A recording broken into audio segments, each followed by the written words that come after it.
What's up, y'all? Peace, peace. Greetings to those that's watching this. This is a TikTok live. So if you're watching it on YouTube, most likely you're watching the recording. So peace, and welcome in, y'all. Welcome to the light of the world, y'all. That's truth. The light of the world. Welcome. A lot of wonderful things are happening right now, man. A lot of wonderful things, man. And if you blessed to hear and see, it's one thing that Peter said when he talked about the majesty of Christ.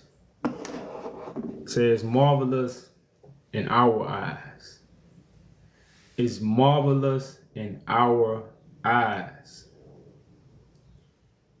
So those who have the eyes to see, they can see God's marvelous works that's happening in the earth. Marvelous. God is doing, and see, everybody is in the book talking about what God did so magnificent.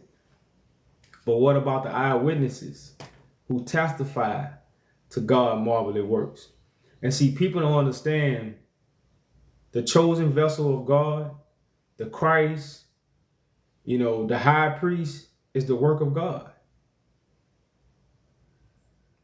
See, people don't get that part. People, and that's why, the Christ title or Christ, the word Messiah has been so watered down to where we don't understand that's God's creation. That's God's gift. That's God's work. That's the work of God. So a lot of people, who say they love God, but don't accept the work of God. And like I said, so what's going on right now, y'all, is marvelous.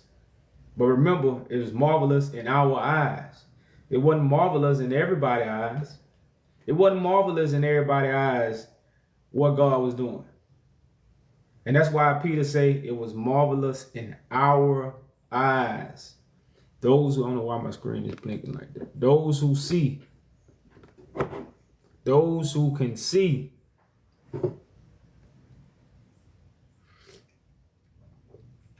So y'all come on in, share the live, y'all. Let's talk about it.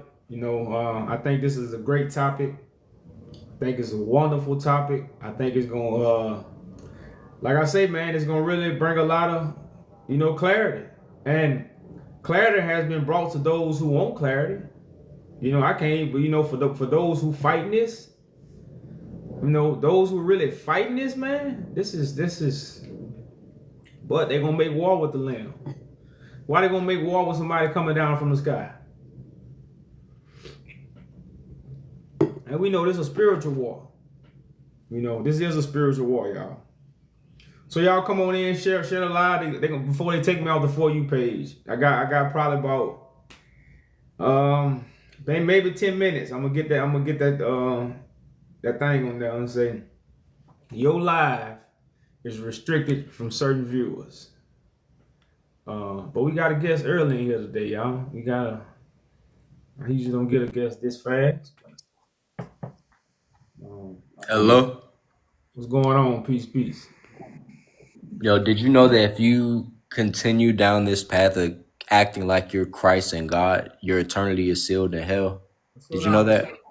I got a title up there for a reason. So you want to deal with the title? But did you know that you're acting like you're God and you're not? You're not called by God. You're operating in a demonic spirit and you're operating in witchcraft. So if you do not stop this, you will face Jesus one day. You're gonna have to answer to what you did to all these people and turning them to falsehood. I hope you know that. Okay. So do you want to deal with the title? I just want to tell you that. I hope you know that. You better repent You and don't turn want to deal back with to the Jesus title. Christ.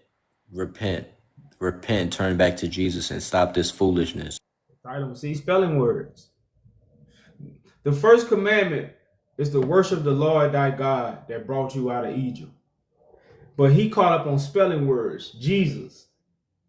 You know, as long as I got the name Jesus, this stuff is like it's burnt on our minds. But God ain't spelling words. God is spirit. God is truth. Worship God in spirit and truth. These are scriptures. So when they say worship the Lord thy God that brought you out of Egypt, who brought us out of Egypt? The spirit and a living vessel that had the truth. Didn't nobody in Israel have the truth. That's why Israel couldn't get out of Egypt. Moses came with the truth and got them out of Egypt. There was the spirit, there was the truth. Worship the Lord thy God that brought you out of Egypt. That has nothing to do with Jesus. Now, if you understand Jesus and Christ and Messiah, I was talking about that earlier, that stuff watered down so much. We have to understand these things. Christ means the anointed one. That means everybody ain't anointed. Christ means the anointed one. So that means everybody ain't anointed. So everybody that's saying they're anointed, let every man be a liar. That's scripture. But see, they don't want those scriptures to be fulfilled. They just want to read it. We fulfilling it. Every man a liar. I'm glad I didn't stand up and proclaim I had the truth. Now, if you didn't stand up and proclaim you had the truth, then you don't fall in that category of liars. You just need to come to God as a child to receive the truth. But to those who stood up and proclaimed they had the truth, they fall under the category as a what? As a liar. Ain't really, to be honest with you, a lot of weak men picked up the book and became strong. It's just that simple. Strong men, you know, they made so many mistakes to where, you know, they probably locked up somewhere or something like that because they didn't have the mind. See what I'm saying? And that's like a lion. The dominant lion gonna always get captured first. Like this is nature. Anything that's dominant is gonna get captured first. So when it comes to the book, a lot of weak men have picked up the book, y'all, and became powerful. It just let's be honest. And now the truth is out. It's bringing shame. Because you said spelling words gave you power. They say I'm doing witchcraft. Shit, this witchcraft. Spelling words gave them power. They in witchcraft. I ain't in no witchcraft. The Spirit anointed me. I'm a living vessel, and I speak the truth that's sharper than anything a man has. And I'm in the world. I'm amongst the people. I'm on internet. You know, I walk around people and nobody's. You know what? I'm gonna challenge you. Nobody say that. None of the scholars. The scholars said, "Shh, shh, God is here." You know what Adam did? Let me hide behind this tree. Shh. You know, see the thing about what's happening, because people say I proclaim to be God. No. I'm the son of God. I've been anointed by God. How can I be proclaiming to be God when I proclaim God anointed me? So that's just hearsay, she said. But see, people don't see God. They hear God. Because when they see me, what do they see? I'm a brother from the ghetto, man. That's a brother from the ghetto. That's what they see.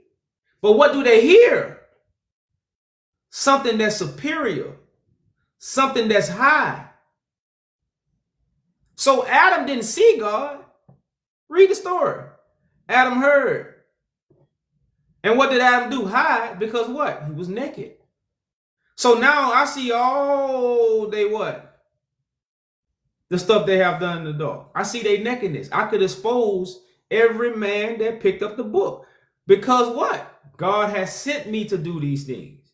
I didn't study to do this. I didn't research to do this. When I did research, I was verifying what God was giving to me. Because again, when God give it, he don't give it through a book.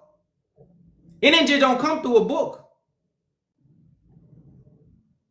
So when I was getting these things, even myself was a babe to it and like, man, well, look, man, I know this is, This is what I'm thinking. This is what's, but I need to fact check all this.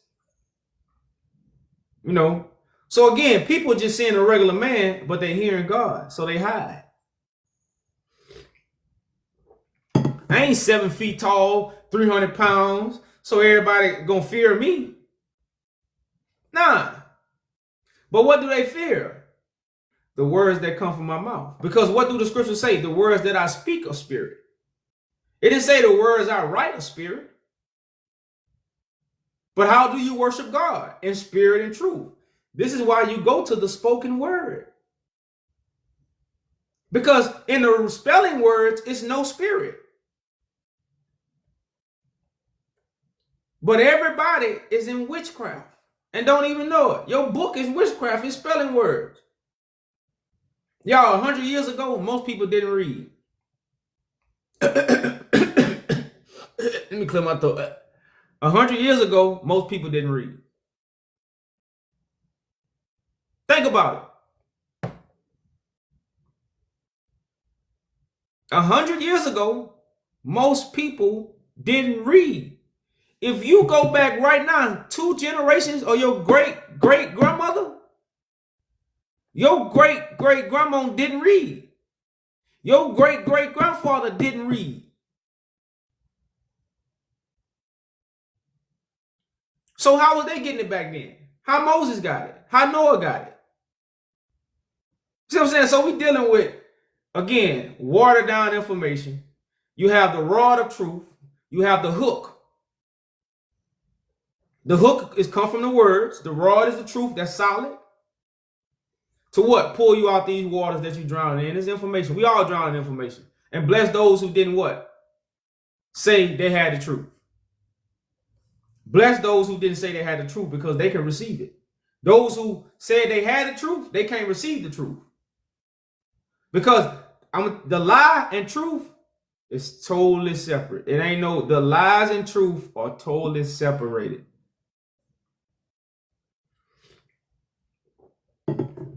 That's why there's no lie without the truth. Because you can tell many lies, you can only speak one truth. You can tell many lies. You got many different religions. You got many organizations. You got many anointments.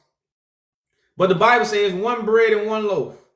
It's one bread and one loaf that we all got to partake in. And you ain't going to get it from a book. All you're going to get is what God will do. And everything that's written in the Bible, God is doing. Everything that's written in the Bible, God is doing. But God is not doing according to your imaginations. That's why the scriptures say cast out your imaginations. But these spelling words won't let you cast them out. These spelling words will not let you cast out your vain imaginations of God. So the sky got to crack, the sun got to fall, rockets got to, all this stuff you imagine because of what you read from spelling words.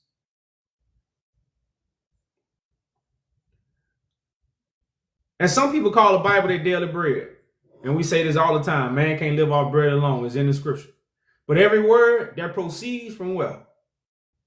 The Bible tell you where the word of God going to proceed from.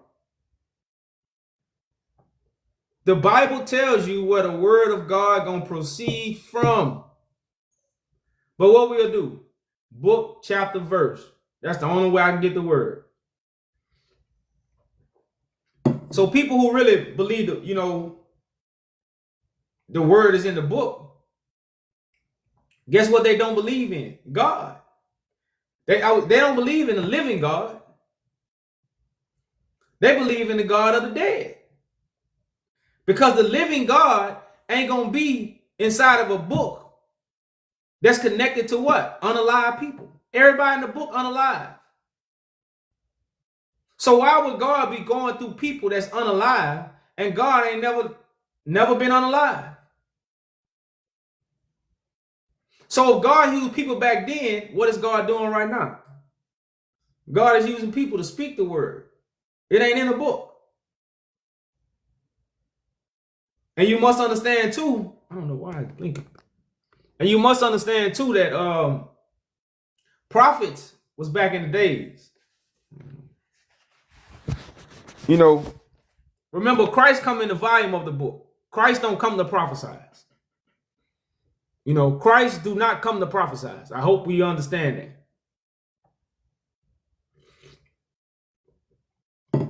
So the prophets already came and told the prophecies that we are reading, which are prophecies.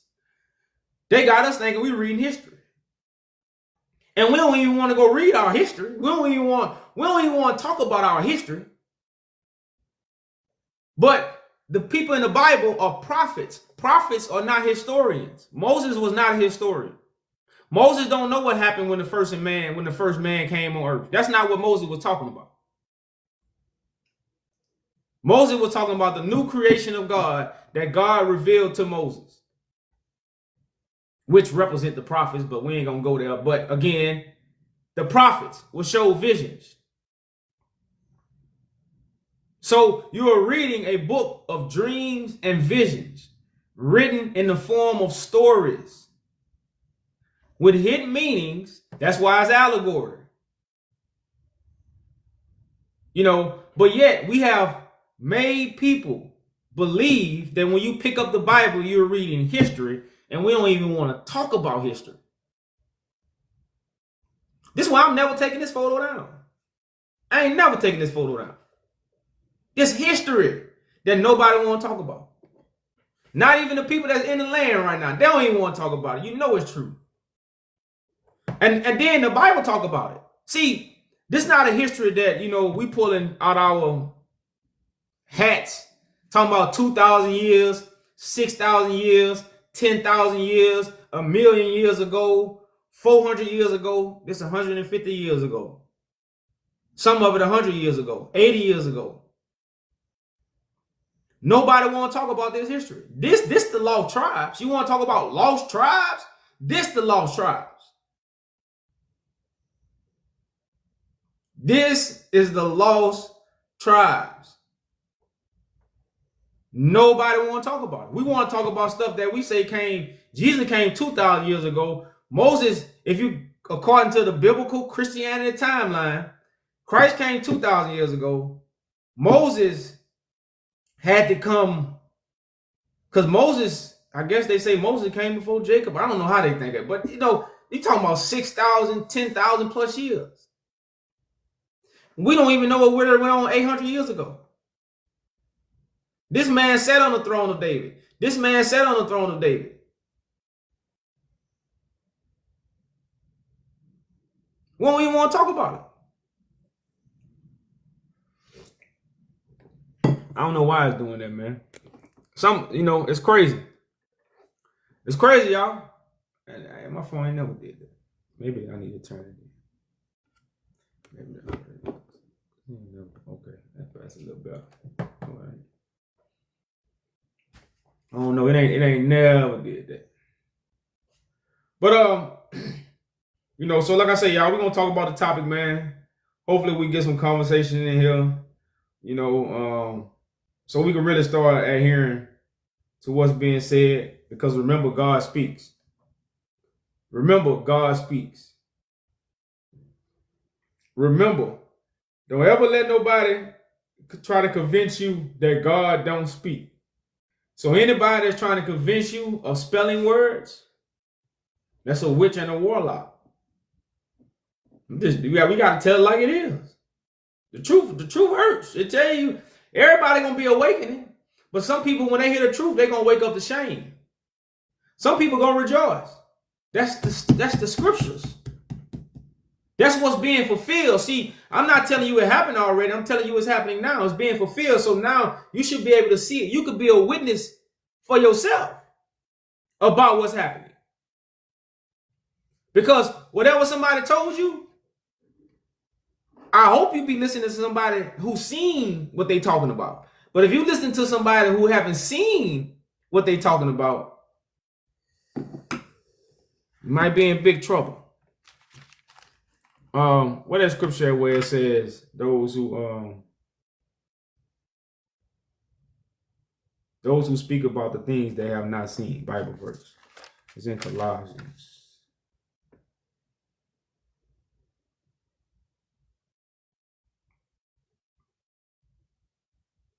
Those who speak about things they have not seen. Colossians Bible verse. No, it's Colossians.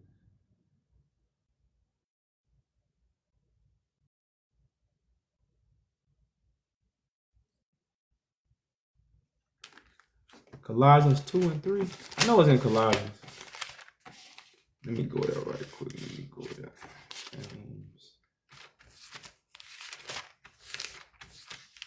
Colossians right before Hebrews.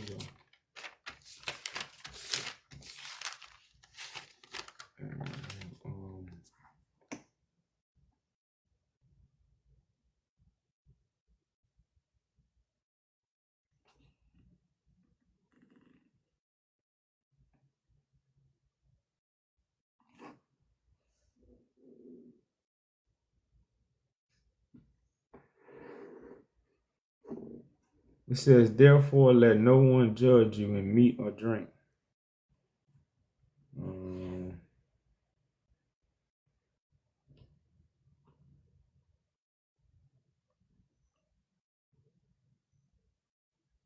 Intruding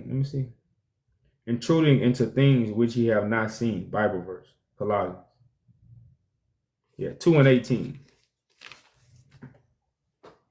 So this is what people is doing. People are being beguiled by so many people because what? It says, let no man beguile you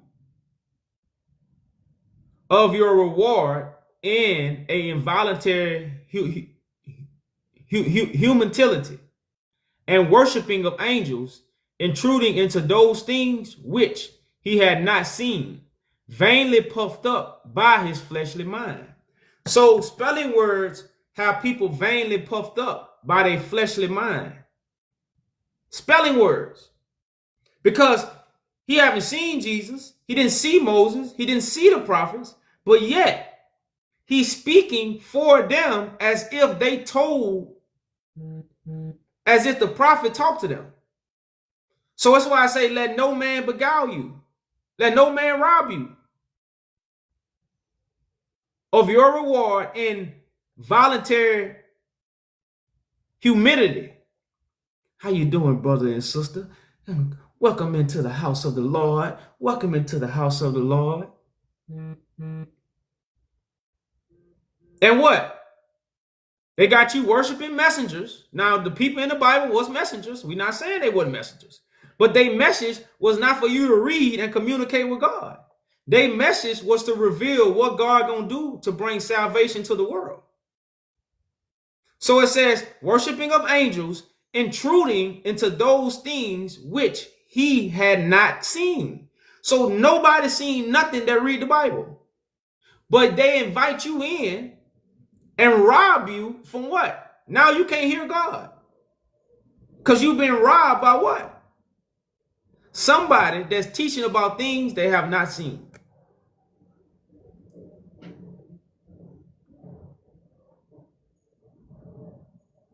You got Rabbi Paul.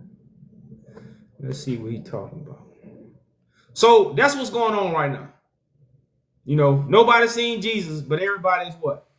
Testifying. Hey, how you doing? Yeah, Judah, man. Long time, bro. I see your brothers that hold up your, do this for you as well in England and in America. And I always ask them, where's Yaju Judah? I don't see him no more on my page. Okay. But it's good to see you, man. How you doing, bro? I'm good. Peace. They call you Christ, my brother. I understand. Don't worry, man. I've been seeing you for 2-3 years, brother. Okay. It's good to see you, man.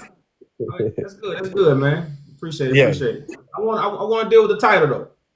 Is God's words spelling words or spoken words? Spoken words. God's word is spoken. It's a message. It's through. Yeah, but can I just say something to you, my brother, please? Because you say you was Christ, you was Jesus that that lived this life and he came back. No. I know. Oh, you wasn't. Oh, sorry, you didn't say that. So who was the Jesus that got crucified by the Jews and the Romans then? That wasn't you? No, that's a story that's happening now. Huh? Yeah. The Bible is a prophecy. It's not a history book. Remember, the devil deceived the whole world. That's what the So Bible said. what about King Solomon? Where is he? No, King Solomon and David. Go on, brother. Go on. I just got confused. I thought you was Christ. just slow down Oh, though. You gotta yeah, slow go on, down. brother. Go on. You in a Yeah, rush? cool. No. Not Let a me rush? slow down. Sorry, brother. Let me wait. Let me take a deep breath. Yeah. Sorry, man. I'm excited, man. I've just seen Yaju Judah, bro. So Bro, I ain't seen you for a year on my FU page. I'm glad to see you, bro. How you doing?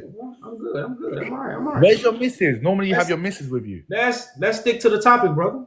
All right, God. Sorry. My bad. Sorry. God, Judah.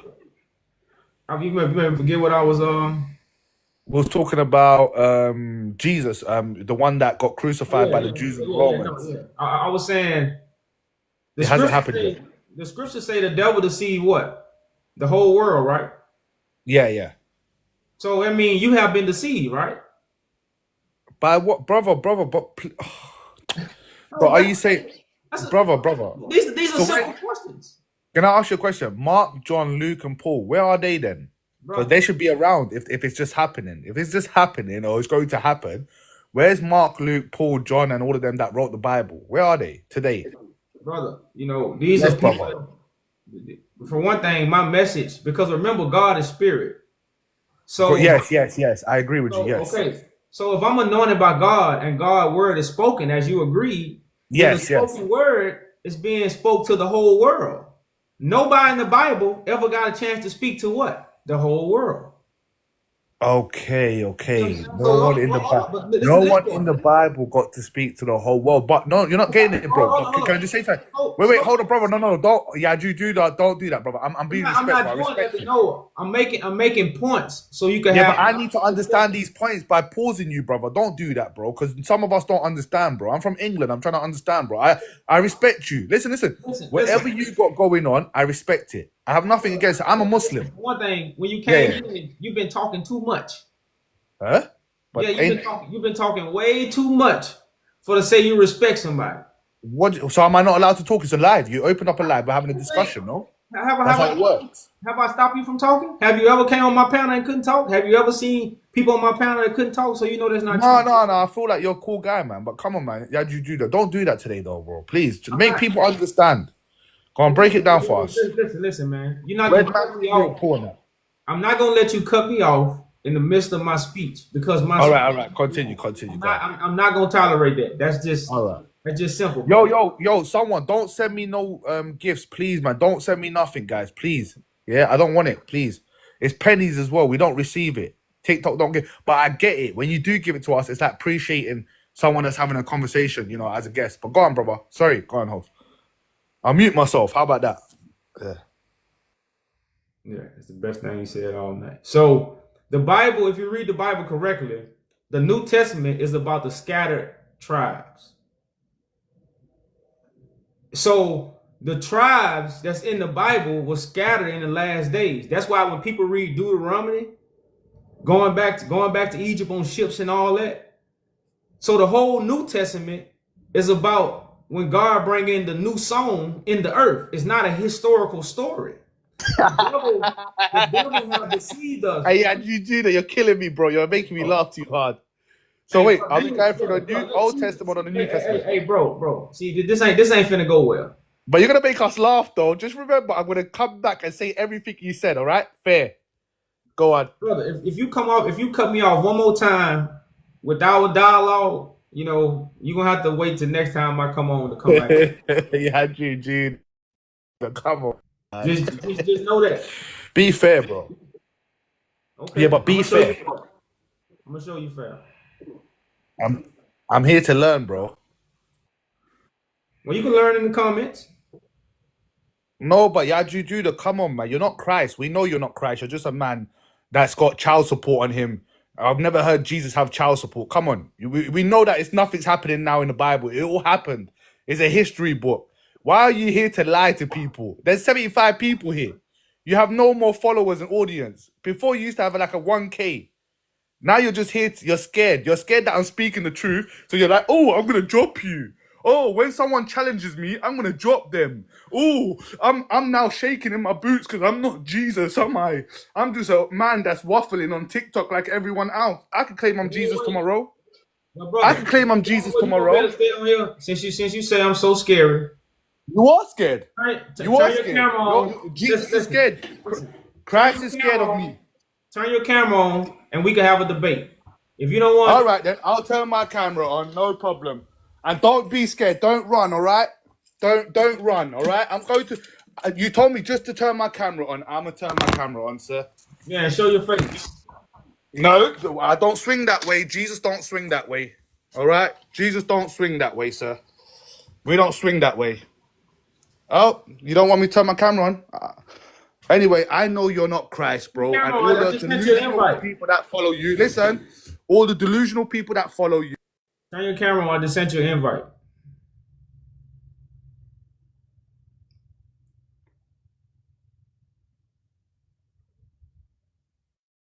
Oh, you don't want to show your face?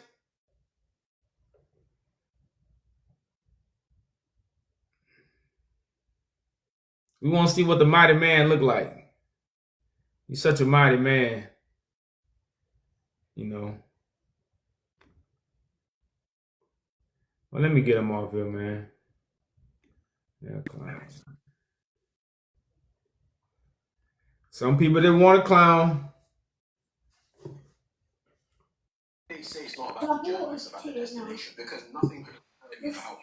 Brother, wagwan. What's going on? Peace. Yo, I mean you Gabby the girl and Gravy here. You hear that?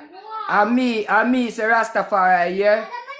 And I me say bun pale people. And me say I them a wicked. I them a devil. I say that. I don't give a shit. Basically these people, right now even black people they know who is bad and who is good. Them a question blood clot if white people bad or good. Right a bumper clot now. And me can't take them thing are gone too far. Goodbye. Because I be a folly. Chat and don't chat to them boy they. Just talk. Yeah? Cause right now we're on different levels. So talk and don't talk to them boys. Make them come different from me, bro. All You hear right, that? man. Peace, Because pale people are trouble and pale people are wicked and pale people are devil. And that's just up to it. Yeah? Because Peace, bro.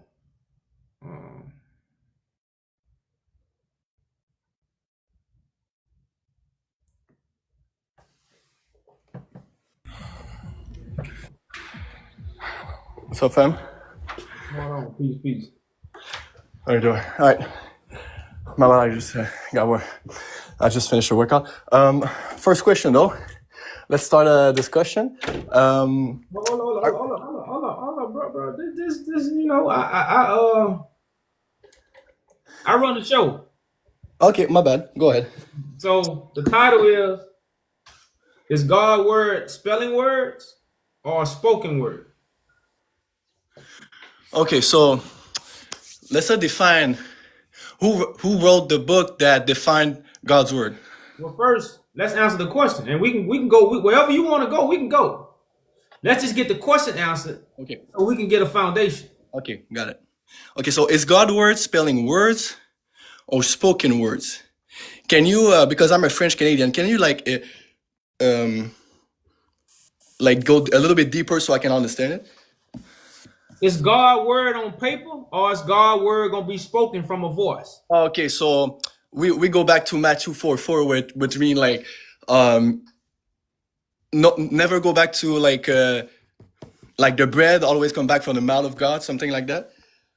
I will say God's words never is always from his voice, but again it depends. So it's never like on paper, never ever on paper. God's word will never be on paper. But how can you define God's word if it's the true God that you're speaking of, or it's just a fall like entity going into the astral? Well, that's when you deal with God blessing, because the one who God has anointed to speak God gonna bless those to hear it. That's how that's God blessing. A lot of people think God blessing is to interpretate the Bible and all that. But God blessing is gonna be you gonna be able to see and you're gonna be able to hear the living vessel that God has chose. Okay, so you mean by that God chose literally people on earth to hear His voice? That's what you're saying. Correct. Okay, why? Matter of fact, you want the scripture? I can pull the scripture for you. No, I don't need no scripture because you just said you don't need no scriptures to understand God. So why will you refer to scriptures? Because you can reapprove. The scriptures are tools to reapprove. They are Okay. not. Oh, my bad. Go ahead. Yeah, that's all. The scripture just reapprove. I'm not because God again is spoken. The Bible is a tool. That's like if I want to teach algebra, I can give you an algebra book and I can teach you algebra using the book. But because you got the book, that don't make you learn algebra. Yeah, I understand, but like at the end of the day, that's human interpretation. That's so how can you really grasp the words, even if it's like a metaphor or like something that's symbolic? Like there's so many ways of seeing it that I cannot refer my truth to your scriptures. Like that's where like it get a little bit confused for people to really connect to God because all your brain works will literally function the way you read scriptures. So if I understand that Jesus was a man coming and telling like that he's my savior, then my brain's gonna interpret it and see vision from his God. But it doesn't mean that it's true. Correct. But the Bible say cast out vain imaginations. Because you don't supposed to imagine God, you're supposed to see and hear. That's why I say bless those who have the eyes to see and the ears to hear. It didn't say bless those who gonna have an imagination.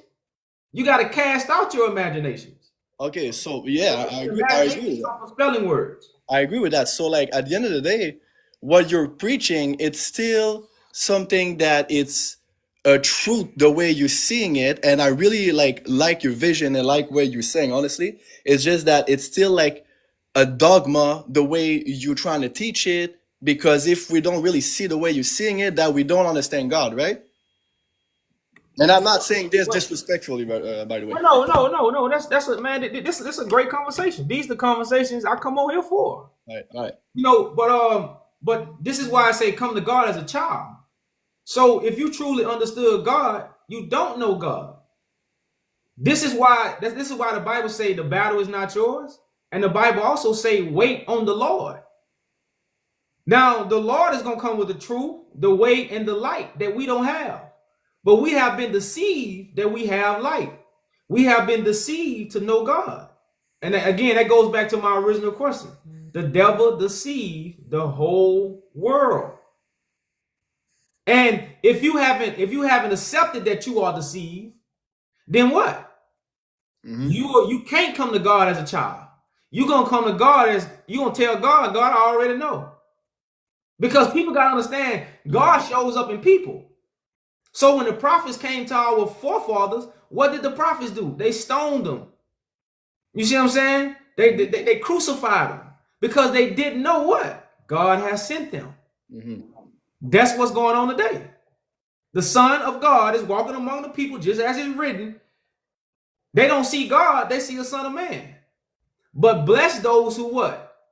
See and hear, because they're going to actually see God. They're going to hear God. Those are going to be the ones that have God blessing upon them. Yeah, I understand that. It's just that I'm someone that really like dig into a lot of religion, and when I dig into it, like I put my heart into it. And when I put my heart into the Quran, I put my heart into the Bible, into the Torah, I was hearing and I was seeing the things that I was reading because I put my heart into it. So how can I be deceived if what I'm trying to reach is what I'm trying to read? Because those books, as much as we want it, contradict itself. So like, if you talk about demons and they deceive humanity, we can talk as a Christian, and I'm not a Christian, that the Quran deceive people because their message is not the same as what Jesus was saying. And as an objective reader, I can see that the Christian movement was also something that we will never know actually what Jesus was teaching. We will never know what we were speaking. Because at the end of the day, the Roman just got there and like, who knows who wrote Matthew, Mark, Luke, and John? Like, we don't know. Maybe it was like Jewish people that was trying to like prophesize what the Torah was saying. Like, we actually don't know it. Because if God want us to actually like understand his words, he will do correctly at the beginning. Because right now we're just so confused. Like, scriptures confuse people at so many ways, and it create dogma, it create like separation between us. And this is where like it's really get confused for people when you say the demons and the devil like deceive us, because he can deceive us in so many ways. And this is where like I have a hard time just following you on this one. Well, yeah, but you know, that's why it says this. Even the scriptures say you can't live off bread alone. And you said earlier, but every word that proceeds from where? The mouth of God. Yeah. So until you find that mouth, which is that living vessel that God have chosen, because Christ is not a deity that came 2,000 years ago. Christ is a living man that God anoints.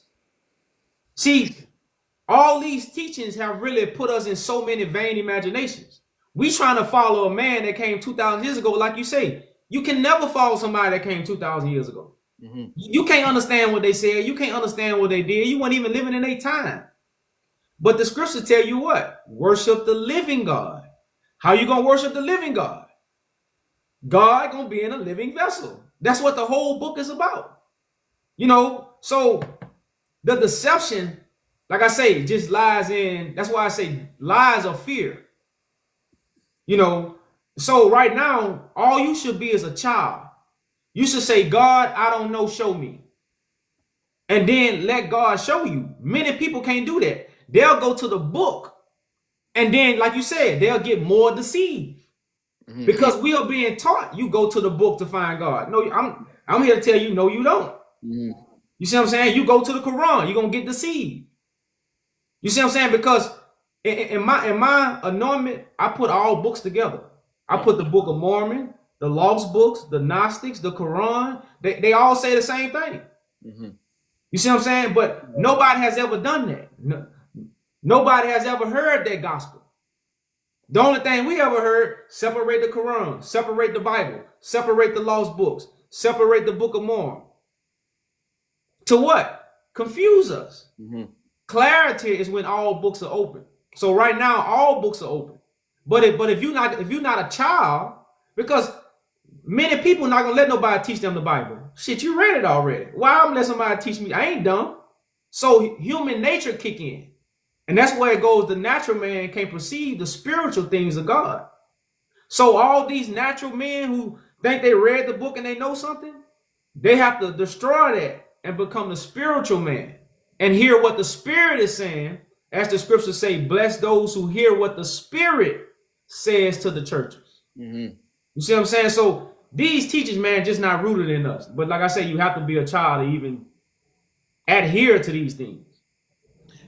Yeah, respect, honestly. And so what will be your perception then on the Quran? Like, who was the person or the angel or the entity that said to Muhammad to actually write all the things that he's saying? Because now the Quran, what is a little bit more difficult to argue that is that he's like Muhammad trying to like script everything that the angel is trying to say to him so he can get the quote unquote last revelation. So when it comes to the Bible and Torah, we can have this discussion, of course, but when it comes to the Quran, it's like the things that is more difficult because they will always say like, yeah, but the words of God was like written for like as the time we were gigging it. So if God didn't really want us to get the scripture, why then the Quran, in your opinion? Well, no, you know, like all this stuff was translated and given to us, you know. But when you deal with the Quran and the writings, you know, nothing contradicts. Everything goes together. It's our perception and how we look at it. Muhammad mean beloved one. David mean beloved one. You see what I'm saying? But when you translate things, you can put stuff in different words, but it mean the same thing. Mm-hmm. So Muhammad and David mean the same thing. The beloved ones, the house of David. You know, the people that God gave the gift to, the people that God gave the message to. These are the people that received the last revelation. So, but again, if we don't know that, we separate the Quran as many people have done. Yeah. You know, but the Quran, like I say, Muhammad and David mean the same thing, beloved. But like I heard you like referring a lot of your things based on monotheists, so like the Mormons, like the Christianity, the Bible, and the Quran. But like, how about like all the other things that came before? Do you not think that they, as a black man, I know exactly where you originated from, but like all these stories was not steal from all the people back then in Africa? Well, yeah, that's why I have this. This is where the stories come from. That's why I Yeah. have these people behind me. Okay. Yeah. You know, the House of David, the Soleimani dynasty. You know, Okay, so they are just like names that they're like put some white people on it, but actually it wasn't. We both, I think we can both agree on it. But like, so Jeremiah, Isaiah is not a Greek name. These no, I know, yeah. the only But like, Greek names you have, I'm gonna give you a mystery. The only Greek names you have is in the New Testament because we was gonna be in captivity then. We was gonna be away from our foreign land. That's why you get Peter, Paul, Luke. Them Greek, you would say Roman names. John.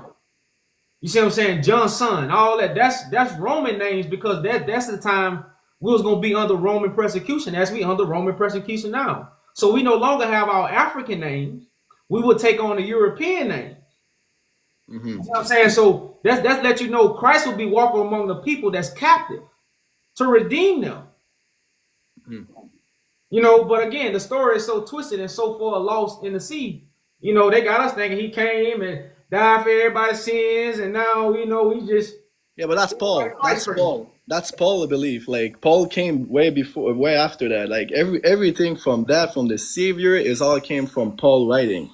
Like none of the disciple wrote about the Savior, about the fact that he died for his sins. None of that. That was just Paul. You know. well, you got because Paul was the one that talked the most. Paul was the one that did the most work. Exactly. That's why, you know, because Paul was the one that persecuted the people, but he also fell off his high horse and seen the truth. That's like Saul. So Paul is Saul. It's the same story. It's the same allegory story with the same meaning. How Paul is going to persecute David. Because Paul don't know he chosen. But all of a sudden, Paul going to have to say, damn, he is the man. You know, let me bow down. So it's the same story, like I say, but again, we drowning in water, so we can't see these things. That's why the light is coming to the world. The light is in the world right now. So we know all these stories, but we just need to be enlightened about it. So we can understand them. Yeah, but the story is a little bit kind of different when it comes to like, you know, afterlife. When we go back to Africa, when we go back to all the Mesopotamian like religion, Hinduism, Eastern things, like none of it is the same thing. Like when we talk about like the reincarnation stuff, like the trap, the Samahaba, the like, you know, all the things that we knew once in Africa was not the same as what we like the Judgment Day and the apocalypse and Jesus is coming back, blah blah. Like I know your point of view of Jesus coming back, but like it's not the same still. You know, like it's two different story. What is my point of view of Jesus coming back? That is what I remember is like the timeline is not good. So when you say he's coming back, he's already came back or something like that. Like the timeline is just off. Oh well, yeah, you don't know really then, because the Bible's about restoring the throne of David. See, let's start ABC 1, 2, 3. Okay, but can you just answer like the first question before, because I want to know that answer, but can you just like refer to the first question that I asked? What was the first question? Because there's a huge difference between like Hinduism's Africa religion and all this stuff that I was teaching back then, but because you said there's a lot of similarity, but like the afterlife is completely different between what we once teach back then and what we know from the Torah, the Bible, the Quran, where there's a God judging you and stuff. Like this is where like it separates everything from our old teaching. Well, brother, the devil deceived the whole world. Our forefathers didn't follow God. So old teachings are lies. This is the time where the truth comes into the world. The Bible talk about the regeneration. That's why every king wanted to have a son. A son carries the seed to keep the generation alive. The king didn't say, I'm coming back. That's why you want a son. The son carried the seed to keep the lineage alive. So this is nature, but we just been deceived. So the Bible don't talk about the reincarnation of coming back from the dead. It talks about what? The regeneration. Yeah, resurrection. Yeah. So it don't talk about David coming back. It don't talk about Moses coming back. It talk about people from their lineage, coming up, and doing these things. That's why I say David and David descendants will rule forever. So David ain't never coming back. That ain't how it works. So even though we might have been teaching that of what is always lies, this is the day that God has made where the majesty of God is in the earth. It wasn't back then.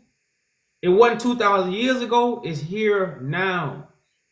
And see, this is what the scriptures say, where I say, I will do again a marvelous works among the people.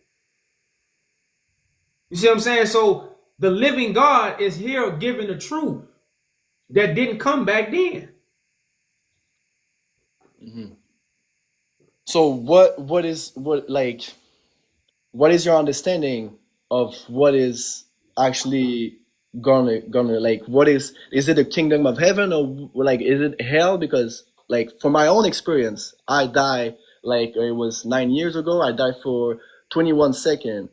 And the thing that I saw, I grew up Christian. I grew up with the words of God, and I came back and I don't believe anything of it anymore. Like I just don't. So what is your understanding of this duality that we teaching from the concept of the kingdom of heaven and hell? Well, heaven is a mindset. That's why God gonna make a new heaven and new earth. The earth is your body. The heaven is your mind. But so the old heaven is rolled up. The old way of thinking is going to be removed from the earth. Because the new heaven is finna enter. That's why I say it's the new heaven coming down on earth. Hell is what we're in right now. So that those are states of mind. That's not really and it ain't really a hell. It's more of a a lower way of thinking. Yeah, I agree with that. Because you got some people in heaven right now because they think on a higher level. But they heaven is finna be rolled up, and the new heaven is finna enter the earth.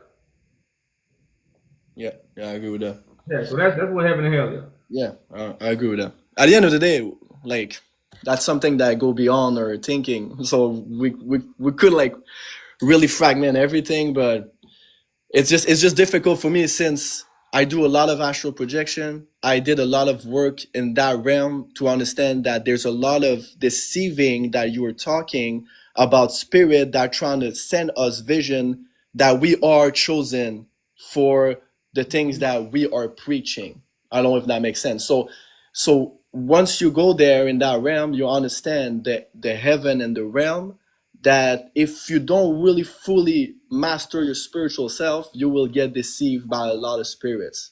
And I think that the Bible and the Quran and the Jinn and everything and all the whole book teaching us that, but once you don't really work on this realm, you will never really fully understand what is it by deceiving, because we are deceived by a lot of stuff every single second. Okay, so I'm gonna ask you this: have you ever heard of the Throne of David? Yeah. Where is it? What do you mean? Where is it? Where's the throne? You say you heard of it. Where's the throne? No, like I don't know. I don't know. You can tell me. So you heard about the Throne of David, and you really don't know where it's at. But so where did you hear about it at? I mean, like with like some video and stuff like that, but I don't really grasp like I'm not really like a good student about it, so I don't know. I got you. So what if I told you the whole Bible is about restoring the throne of David? How did we miss it? Because why? The world is in what? Utter darkness. This is what, let's see, Genesis is about the new creation. It's another mystery. Right now, the information is watered down so much, it's called dark waters. But where's the Spirit of God? Above those waters. So whoever's hosting that Spirit, what are they doing? Walking on water. To bring in what? A new creation. Because the water was already there. The water was already dark. So right now, this is what we are living in. The new creation of God, where the spoken word is coming out. So when I talk about the throne of David and restoring it, that's the gospel, that's the majesty, that's the way, and that's the light. That's the light to the world. That's why Christ is a carpenter. Because Christ is going to come rebuild something as in the days of old. So I'm going to read you one verse. And see, these are simple things, just to, again, for those who have the ears to hear, say, let those who have ears hear. To show you how anybody that ever picked up this book, they didn't know what they was talking about. And the book say what? Let every man be a liar. So if you go to Amos chapter 9 and verse 11, this is the promise for restoration. This is the promise of God from Genesis to Revelation. It don't change. The throne of David. This is ABC 1, 2, 3, elementary. It say, in that day, I will raise up the tabernacle of David that is fallen and close up the breaches thereof. And I will raise up his ruins and I will build it as in the days of old. So behind me is the ruined tabernacle of David, the lost tribes who nobody want to talk about. You know, and this stuff was 150 years ago. This ain't no 2,000-year-old history. So the whole Bible is about this right here. This is the restoration of promise. But nobody talks about it. So when I reveal stuff like this, I just, for those who have the ears to hear, they can see how the world is in utter darkness. Just as the scriptures let you know. So no matter what research you've done, no matter how much praying you've done, it don't matter at this time. Because you did everything in vain. And I say that with the uttermost respect to anybody that's listening. Everything, and that's why if you read the book of Ecclesiastes, it says vanity, vanity. All is vanity. Everything under the sun. You know, and like I said, so it's just a lot of stuff, man. You know, that verses that kind of went over our head where it say, come to God as a child. That's one of the most powerful verses at this time because we're dealing with a generation of book readers. And because we have read the books, the spell is on us heavy. And you said it earlier. You know what these books do. They bring much confusion. And the Bible clarifies that letters unalive you. The Bible back that up. Everything you said, the Bible back it up. If you read from a book, most likely you unalive. If you're trying to get information from that book. You can get ideas. You can get thoughts, but you don't get no manifestation from a book. So the spell is on this generation heavy because we are the generation of book readers. Our great-great-grandma, great-great-grandfather, they didn't read. Back then, the only people that read was priests. And most, not really priests, most scribes and stuff read. Kings and priests, they didn't read, they spoke. You know, so like I say, man, it's a lot. This generation is the chosen generation, the special generation, but the spell is on us heavy. It's on us heavy. So, okay, I understand that. I respect that. Like, I agree with the last thing you said, honestly. Like, everything is from what we preaching and we talking, and the spells is a great manifestation for our own life. So come into this life as a child of God. So as like an unknown spirit that just want to listen to him. Like that's what we would say. Yeah, you got a child is ready to receive. A child is very intelligent. Children are highly, because you know why they're highly intelligent? Because they pay attention. They watch, they listen. They don't be going back and forth. So intelligence don't even come from talking. Yeah. So we have been encouraged to do what? Yeah. Go out and talk. Yeah, I agree, and I agree, and that like So now, if God even got something to share to you, what you gonna do? You gonna be rash with your mouth, yeah, and God can't share nothing. But see, these are scriptures to again help. But this stuff we was never taught. So yeah, we have to be ready to receive. hmm And that's what it means to come to God as a child. But again, if I didn't study so much and I done did this, I done prayed, I done did all these practices that puff me up and make me think I have something when in reality I really don't. I have what? My vain imagination.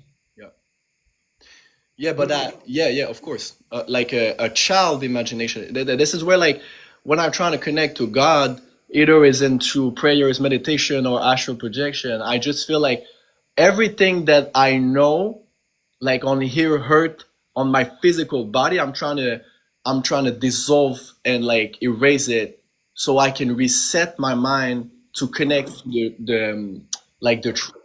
So everything that I see on my vision or on the astral realm, I'm trying to like, and that thing that I'm seeing, I already like program it in my brain on here. I'm trying to like erase it and trying to start it from the bottom so I can really actually get into it. And at this point, and I'm just sharing an experience, so tell me if you agree with that or no. And that point when I was in that conscious state where I'm trying to like like everything that I already know, boom, like erase it. And I went into a place of darkness, not darkness like on a bad way, like darkness like nothing exists, and then the light came and really like regenerate my soul into what God actually is. This is where my experience was with God, like on the most profound way. Like everything that I knew, everything that I think I knew, trying to dissolve it and regenerate myself. As you're saying, if I'm like compare it to you, say like as a child, because we don't know shit when we're a child, then like this is where I connect to God. This is like the real light, not the false light, because there's a lot of false light trying to like deceive me. But like the real light really came from darkness, really came from like the nothingness. This is where I get my message from. So this is what I'm gonna help you understand when you know you got the real light. Are you still seeking for the truth? Always. No. I stopped seeking for the truth because I asked the wrong question. What is the truth is actually for me was the wrong question. The real question was, who am I? Okay, so I'm gonna ask you this then. Are you still seeking? We're always seeking. We are born for evolution. Okay, so guess what? You ever heard of God's Sabbath day? Nope. Tell me. Where it say you're gonna rest from all your labors. Now, seeking is a form of labor. I mean, of labor. That means you are still looking, you still working, you still searching. When you have the light of God, you receive rest, just as God rested on the seventh day. This is why these things are told, to verify what you actually have, because the devil didn't see the whole world because it didn't feel like truth. It felt like the truth. What people are doing, it feels like the truth.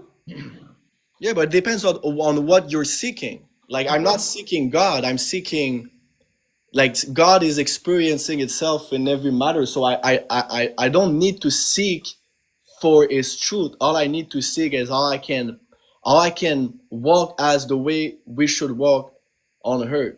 That's the seeking. Well, no, you don't have to. Like any man, they got to seek to how to walk on earth. That's a dangerous man or woman. Because I have never been a bad person in my life. I've been a lost person. You see what I'm saying? Most people, when they doing wrong, you know what? They know they doing wrong. What's the opposite of wrong? Right. A dog don't seek to be righteous. You know how many dogs are righteous? A dog see you doing something to check you. So if you think you have to seek to know what's right and wrong, that's already in you. Yeah, that's you what have free will to do what's right. You have free will to do what's wrong. Yeah, I agree with that. So you don't have to. I never had to seek to do what's right. But I don't disagree with that, and that's not what I'm saying. Like I agree with you. Well, no, I'm saying, but no. When you said you're not seeking God, you seeking to do what's right. Yeah, okay, maybe I misinterpret myself. I'm not saying I'm not seeking God, because we're seeking God every day by just breathing, by just talking to each other. Like when I'm talking to you, I'm actually talking to who? You know, like when I'm talking to myself and when I pray, who am I talking to? Yourself. So like I'm seeking God every day. What I was trying to say is more like, because it's not my first language, I'm sorry. Like what I'm trying to say is like I stop seeking for answer of what is wrong, good, right, God, this and that. I'm just living my own self with God. That's all I'm doing. So I ask you this: what is God? God will. We don't have the knowledge to understand it. So I will be super humble by saying I don't know. All I can say is Okay. what I can say is I don't know what is God. I just know like when I'm in his presence, what it make me feel like. So like the experience of God can be described, but God itself cannot be described. And as a human being, I cannot have the knowledge to describe it. So I have to stay humble and say, I don't know and we don't know. Well, did Moses know who God was? No, I don't think so. Okay. I think Moses is a story that was stolen. He never received anything, and the vision that he received was not God. I don't think Moses' vision, if the story is right, it wasn't coming from God. Abraham's vision wasn't coming from God when he was trying to kill the. Okay. So what makes your vision from God? This is what I'm trying to say. My vision from God was in the complete absence of trying to vision in him. Well, it don't matter. I'm just saying, but what makes yours valid and what makes theirs not valid? The answer is mine is not more valid than yours. This is what I'm trying to say. Your vision of God is not more or less or whatever of my vision, because it's still a perception of my own experience. Okay, so do you believe God have order? Of what? Do you believe God have order? An oral like No. Order, like ORDER, order. or of an order? No, I know. I think that's law of the universe that like already is there. But like the law as we know it in the book, no, I don't think so. I ain't say the law. I just say, do you believe God got order?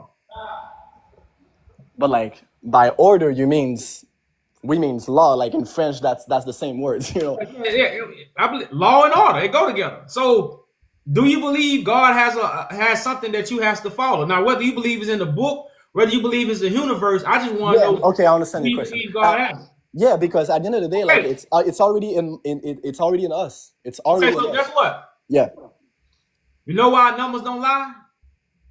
Because from something comes what? Nothing. Yeah. You know, so one, you have to have a firstborn. This is the universe order. Without having a firstborn, you can't have other multiples. Mm-hmm. So you can't have an anointed vessel without having the first one that's anointed. Yeah. Okay.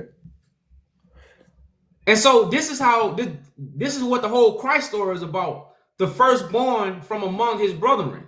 Not the firstborn of 2,000 years ago, not the firstborn of history, but the firstborn among his brethren to bring light into the world. Not to bring a religion, not to bring spelling words, not to bring what? Confusion, but light. You see what I'm saying? Yeah. So if God gonna deal with anybody, what God is gonna make them do? Bring light to the world to defeat the devil. God is not gonna give you a personal experience right now, because God is not the God of just me. God the God of you, your cousin, your distant relatives, your haters, the ones you don't like. God is the God of everybody, not just you. Of So course. if God gonna give you something, it's gonna be what?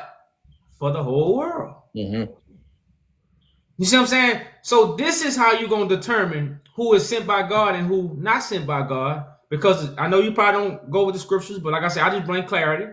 The saints gonna judge the world. They're not gonna teach a religion. They're not going to tell you to go read a book. They're going to judge the world. See, this is the will of God. So the Bible, the Quran, the Book of Mormon, all these books, they talk about what God will do. You see what I'm saying? Yeah. So if God is dealing with anybody right now, guess what they're going to be doing? They're not going to be reading the will. They're going to be doing the will. So you can look at God as energy, or you can look at God as spirit. It takes possession of vessels and it moves them just like the wind. Because, you know, the Bible clarifies God's word is seen through its creation. So we see invisible things in creation. Now, the wind has a lot of power. The wind shows its power in hurricanes and tornadoes, and then it's very gentle. When you hot, it gives you a good breeze. So God is very, very powerful. God is very, very gentle. And we also see the invisible move physical things. This is above laws of physics. This is his natural common sense. Invisible things move physical things. We see it when we born. You know, because I've been around a lot of kids. So when you see kids, you take them outside and the leaves start moving, the child like, what the hell going on? Mm-hmm. Because the child is paying attention to God's creation. So the child is witnessing some magic. They like, how the hell this leaf moving and nothing is picked it up? That's what God is. Energy, spirit. People have, you know, the Bible calls it spirit. Some people call it energy. Some people call it a force. But it's an unseen force that moves people. Yeah, it's movement, of course. Yeah, it's movement. Yeah. Honestly, bro, like, again, I agree with everything you say, and I feel like people, like, in general, see this discussion as a debate, but I see it as an evolution of two souls, two men, and I really appreciate you, bro. I will continue this conversation, but I really, really need to go. But I can, if you want, bro, I got like a huge community. If you ever want to do a live, I will really appreciate it with me, so we can share your knowledge, not us, like your knowledge on this subject, and I'm pretty sure you can help a lot of people out there. Okay, yeah, man. Just get with me on the back end, and we'll see what we can work out. Yeah, I'll write you at the end of the day for sure, bro. After my day. All right, yeah. I appreciate the conversation, brother. I appreciate you, bro. I love you, bro. Thank you. Have a good day. Yeah.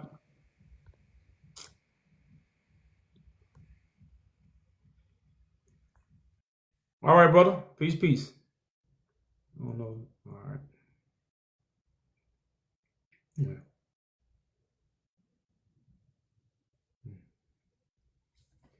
So, you know, he kind of agreed with the title. And like I said, you know, people like that, man, they just, you know, they have to eat the food to get the nutrients. They already in the right spot. They're not really in the wrong spot. But again, you know, it says that was, people have to read Christ's letters to the angels. You know, it's like you might know somebody's potential, but because you have one problem, you know, it was like he told one of the angels, but I got one issue with you. You hold the teachings of Nicholas or something like that. Like a lot of people still hold the teachings of Baal.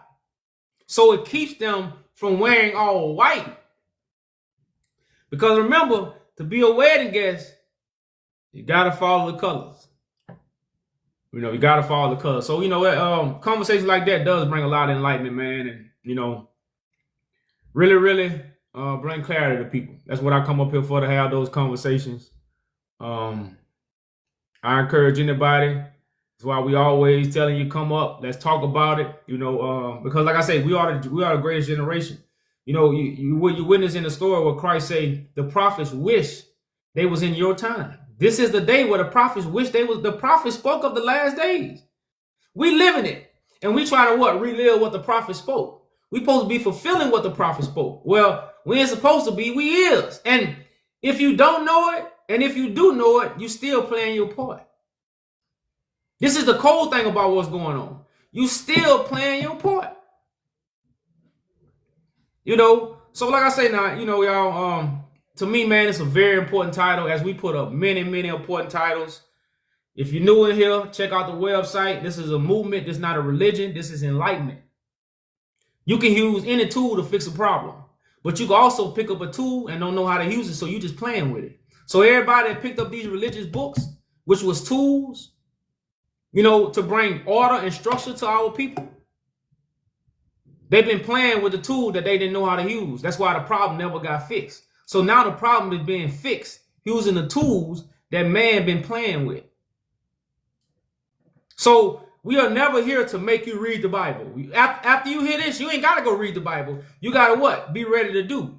The harvest is plenty, but the workers are few because their heads in the book and they go into a building where God don't dwell in. God dwell in people. So why not gather with your people? And not in, now we can use a building. If you want to use the building, yeah, but we're not going to the temple of God. No, we bringing the temples in the building. You know, that's what we need to. We need to get used to starting to bringing the temples in the building. And that's what people don't want. They don't want the temples in the building. They want the building to be the temple.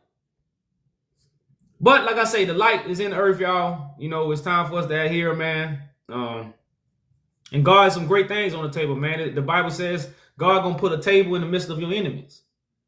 You know, so right now a table is in the midst of your enemies. A table. Are you gonna come to the table? Because the table is not the book. The table is not the book, y'all. And that's all we proclaiming, because this is the generation of Pentecostal. The pen is costing you because you can't even hear God. Because you going by the pen. So you of the Pentecostal church. All these churches was established by a pen. They weren't established by the Spirit. So this is the generation of Pentecostal. This is the day of Pentecostal. Well, you're going to have to what?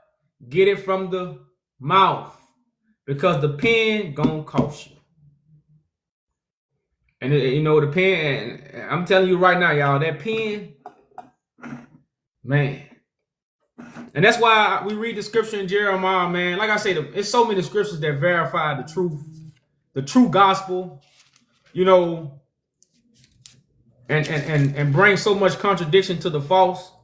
But if you read Jeremiah 8 and 8, you can't even forget that 8 and 8. How could you forget 8 and 8? And 8 being the infinity number. You ain't got to pick up your pen. There's no end, there's no beginning. You know, there's no end, there's no beginning. You just got what? The infinity number, 8 and 8. So it says, Jeremiah 8 and 8, how do you say we are wise? And the law of the Lord is with us. This is a question. How do you say we are wise and you have the law? It says, lo, certainly in vain made he it. The pen of the scribes is in vain. Moses took 40 elders up to the mountain. They wrote down what Moses said. Moses didn't write. What you think? Moses was writing as he was going? You think Moses say, hey, God, what's your name is? I'm maybe write it down. Moses wasn't doing that.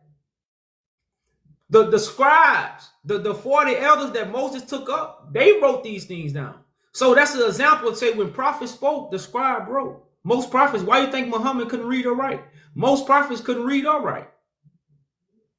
I'm going to say it again. Jeremiah had a scribe. Why do you think Jeremiah had a scribe? Because he couldn't write. You see, back then, people stayed in a profession. It wasn't, if you knew how to write back then, everybody looked at that like, okay. And write it. Draw. And like right now, you're an artist. I'm not an artist. I can't draw pictures. I might respect somebody that draw pictures. And if I want to get me some pictures drawn, I'm going to go get me an artist. I'm not an artist. I'm not a writer. If I want something wrote, I'm going to go get it what? I'm going to get a writer. So what the hell you think they did back then? When everybody wasn't going to school to learn how to read and write. So, but these things we don't perceive, man, because, man, we've been told so many lies. It's darkness, y'all. It's darkness, man. And that's why the light is so easy to be seen. But remember, they tell y'all, men love darkness. It also say darkness can comprehend the light. But it didn't never say darkness didn't see it. But one thing about light, darkness don't get rid of light. The light is here to stay. The light is forever. Darkness is temporary. And the only time darkness exists is when light what? Light have to be removed. Light have to be removed in order for darkness to exist. We got to understand that. Darkness does not remove light.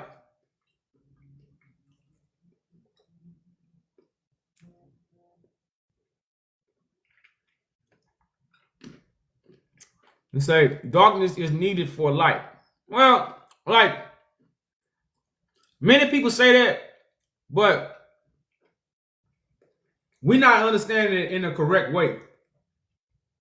When you have enlightenment, there's no need for darkness in the spiritual realm. We're not talking about life where you learn so you can grow. That's a negative and positive. A negative and positive is not darkness and light.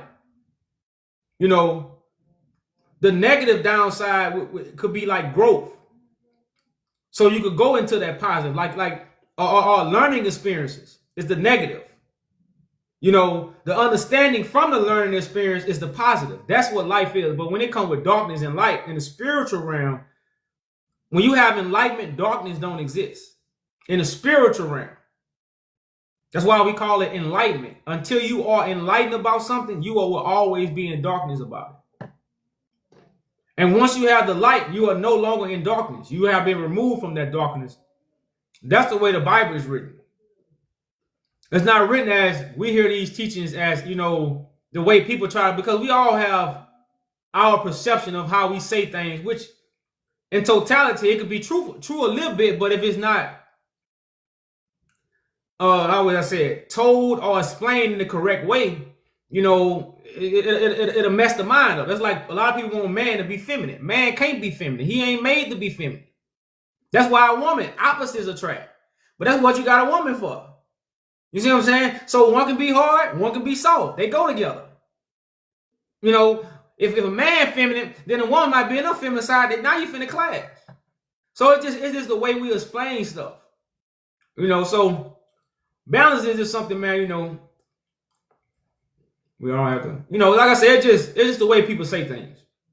And the standpoint of where they saying it from. That's why my standpoint is always speaking from a God level and a manifestation. You know, I believe when it comes to the natural world, a lot of us already have that figured out. It's the spiritual realm that we have to come into so we can what? Enjoy the natural life. You know, but like I say, so many people have threw away God because we have been lied to about God. You know, we try to mix natural and spiritual things. They really don't, you know, it really don't go together. You know, so. But any guess, y'all, y'all welcome to come up, man. Let's have the convo. Let's talk about it. Let's talk about it.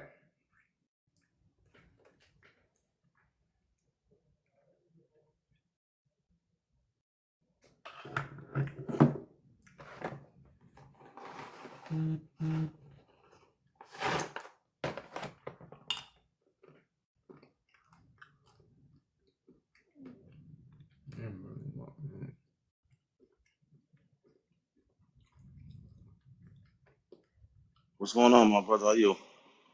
What's up? What's up? Your song sound a little different. That's cool. Well, Sound a little different. title, man. You know, have you been Oh, up the here before, title? bro? So I could just respond to like certain things you were saying, or nah? You want me to respond to the title first? Yeah. Huh? Yeah, the title. Okay. So spelling words or spoken words, right? I deal with common sense and logic and critical thinking, right? So you asking the title, is God spelling words or spoken words, right? Now I understand in order to speak a word, I have to spell the word. And in order for me to spell the word, I have to comprehend the word, right? hold up, hold up, hold up, hold up. No, that don't make sense. No, no, no, no, no. Okay. That's why we have to go back to baby talk. Baby. How many babies talk and never spell the word You said how many babies talk and never spell the word? and don't spell a word? It's babies that talk, right? That don't spell the word. That don't necessarily spell the word. So why you have to? Because right now we speak of Project English. We ain't got no dictionary, and we don't spell our words in Project. Don't we start spelling the words that we talk because we got text messages now. Before Okay. that, we ain't spell our words. We said it. Okay. When your grandma used to talk to you, she said so many words that ain't spelled, and you probably asked her spell it. And see, they got us in this European mind frame. If you don't know how to cast a spell, you dumb. No, they got so many people that don't know how to spell, and they smarter than the average people on the planet. Okay. You know, so for you to say before you speak you gotta spell it, or when you speak you gotta spell it, that's a lie, bro. That's a lie. Oh, that's a lot. Okay. Yeah, that's a lie. So look. Okay. Cool. I'll take that. So anybody can sit here and regurgitate a word, right? Yaju? Correct. Okay. So just because somebody regurgitating a word, does that mean that they understand the word that they're regurgitating? No. Okay, so why would I want to regurgitate a word that I don't have the proper understanding of that I'm regurgitating? Why would I want to do that? If you speak in somebody else's language, that's the only way. But if you speak in your own language, like when I say you know, Yeah. come dive in that water with me. Yeah. Now, in English, water is a substance that you drink, or it's the sea or the ocean. But in our language, water is mess. So I don't have that definition, but because I'm speaking my own language, I know what that water means. Because Right. words, alphabets, you can put whatever meaning, you can make up a word right now and put a meaning with it. Can't nobody stop you. Right. So words are man-made and man-made meanings. Okay. Okay. Cool. So, okay, I'm gonna follow this logic thought you putting down. All right? So before words, what was it? Before words, Yes. sound. Yes. Sound came before alphabets. Yes. That is true. That Correct. is true. That is very true. Sound, vibration, and frequency. Right. So then, how would God would speak to us? What you mean? God will speak to us as the way we could interpret. So now we live That in is true too. So right now, since we speak English, different languages, alphabet, Yeah. God is going to anoint a person to understand alphabets, words, to bring understanding. Okay. Okay. So is God in everything and everyone? No, God ain't everything. Oh, God God not. is. Oh, God is not in everything, everyone. So when Paul said Christ is all in all, he was lying. You have to read the scripture. Okay, like I said, you probably interpreting that wrong. Oh, I'm interpreting it wrong. Okay, Christ. So take me to what Paul said that at, if you don't mind. You don't want to bring it up, so you take me. Uh, Because if I God don't was, have. Hold it's one God, huh? It's one truth, right? up. I won't necessarily say it's one. Okay, for lack of better. Okay, cool. Yeah, we're gonna go with this. Yeah, it's one truth. Yeah. So if God was in you, right? I have the hmm same truth you have, right? No, not necessarily. No. Why? Well, so Because we you got different because gods in us? hold on, you ask me a question. Let me respond to the question you're asking me. So no, not necessarily, because you your own individual and I'm my own individual. So yes, we're gonna interpret that same truth differently. You don't agree with that? No. Wow, this is nasty word.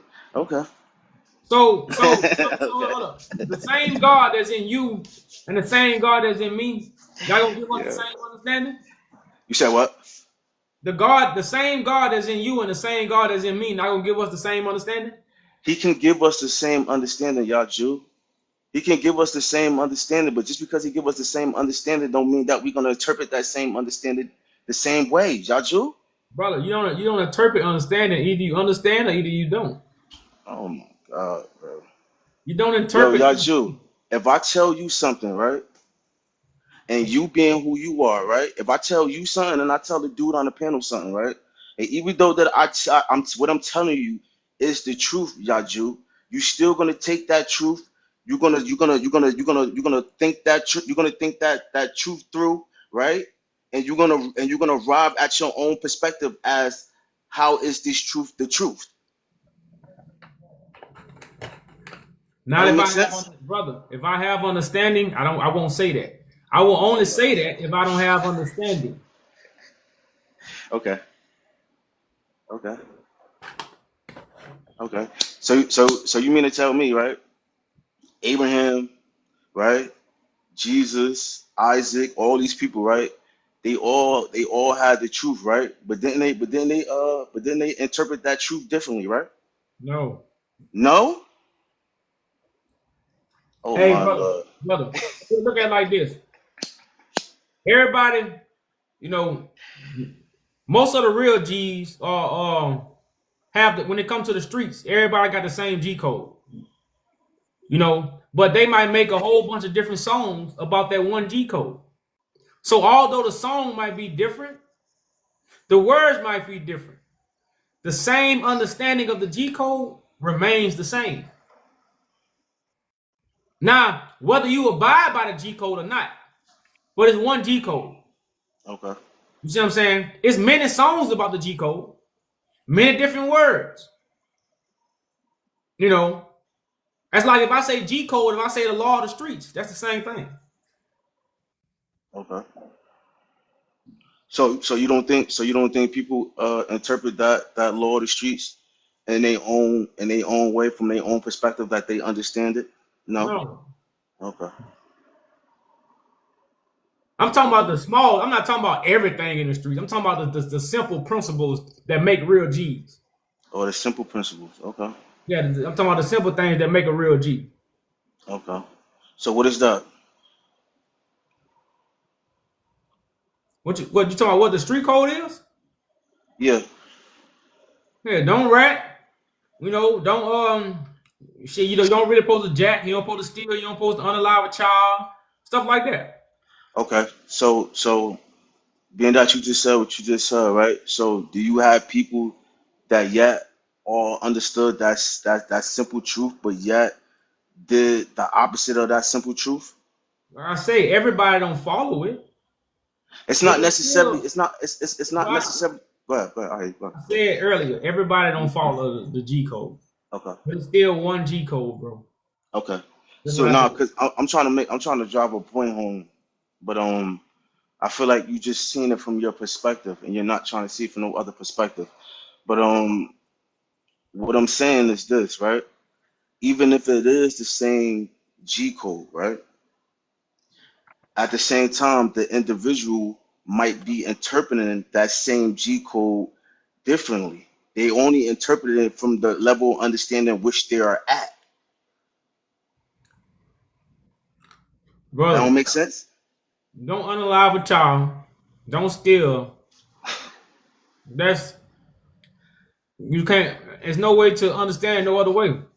Don't rat. If you go against it, you breaking it. Right? Right? I hear So you. we do have another guest. So one more question, then I'm gonna go to the next guest. Nah, go ahead do your thing, my boy. Go see your next guys. I appreciate you. All right, Peace. Chief Priest. Yes, sir. What you got for us? Well, the title. Yes. The title So, is God words, spelling words, or spoken word? spoken words. Right on, right on. Now, if you says, is it a living spoken word? Is it a living spoken word? Yes. Yeah. Okay. All right. Okay. Yeah, but these words which God gave to his prophets was written down, right? And you can read that in Psalms 68:11. It says, "The Lord gave the word, great was the company of those that published it," right? So the Lord gave the word to his prophets, and his prophets wrote it down in a book and made it plain. So I want to ask you this: did God lose power? No. Can God give the word today? I'm sorry, repeat that. Can God give the word today in 2025? What this is August 4th, 2025. Does God have the power to give the word like God gave the word to the prophets? Mm-hmm. Yeah, you do. Okay, then that's all I'm saying. So God has given the word just like God gave it to the prophets. God didn't give it to the prophets through a book, right? God didn't give it.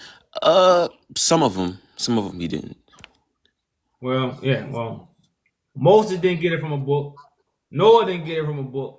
So the high priest don't get it from a book. The high priest get it from God, and that's why I have this title up here. So right now you have a living vessel among you that has received word from God, not the scriptures. Because remember, Christ come in the volume of the book, not the teachings of the book. So wouldn't Christ have to align with the teachings of the book? The teachings come from man, not the prophets. The prophets didn't teach the scriptures.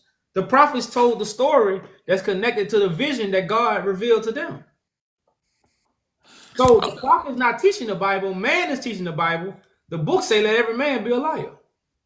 Yeah, I agree, but I'm saying if the book says something plainly, and then this prophet or this Christ or this Messiah says something that completely contradicts the book, can he do that?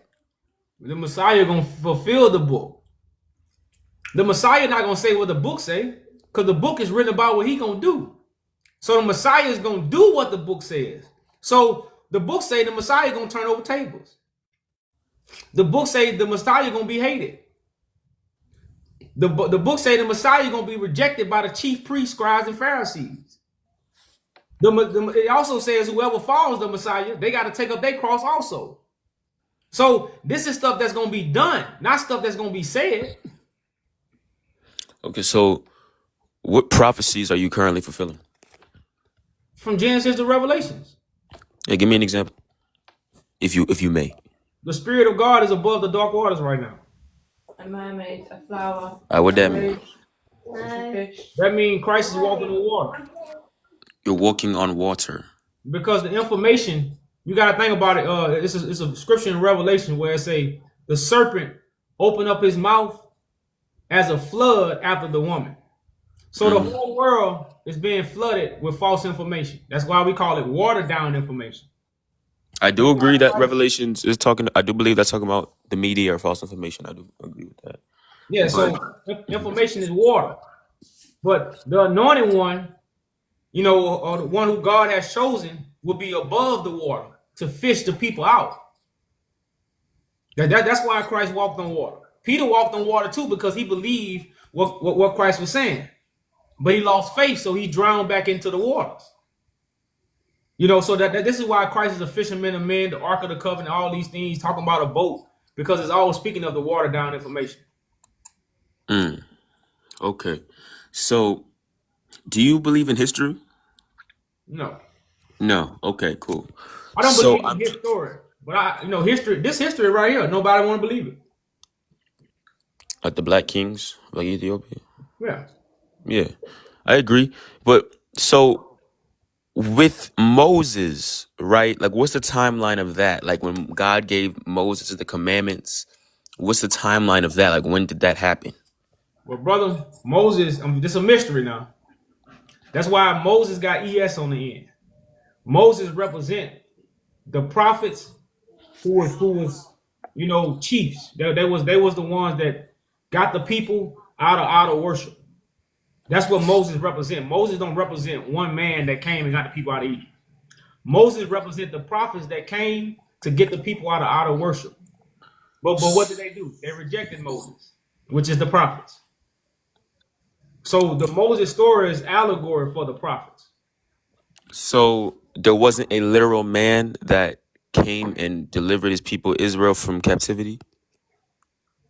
Well, it was a literal man that came and tried to deliver, but that's why the people went back to Egypt. Like it's almost like the people came so far out of Egypt, but then they went back.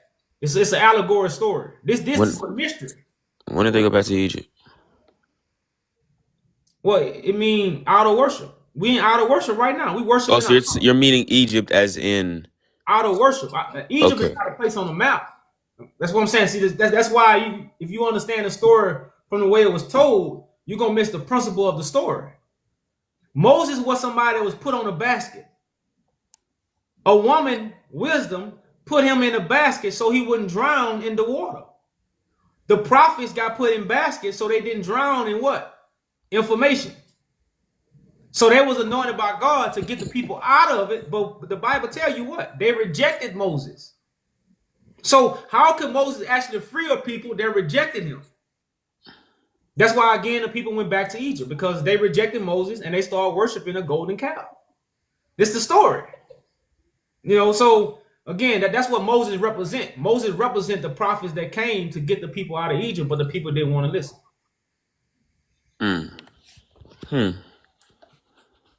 That's why you can't find Moses' story. You'll never find Moses' story going to Egypt, getting no people out of it. You'll never find it. And that's the way it was told to us. But that's not what that story is for. Okay. So I just want to know what this scripture means, because you said you don't believe in history, right? So I don't right believe in here. history that was told. Of course, Yeah, I yeah, believe in history. Yeah. yeah. I know what you mean. So you believe the Apocrypha is a true, it's canonical, right? Like it's a true book, right? The Apocrypha. Yeah. Okay. So in the book of 2nd Ezra, chapter 7, in verse, all right, so it says right here, 2nd Ezra 7, verse 27, and whosoever is delivered from the aforesaid evils shall see my wonders. For my son Jesus shall be revealed with those that be with him, and they shall remain and rejoice within 400 years.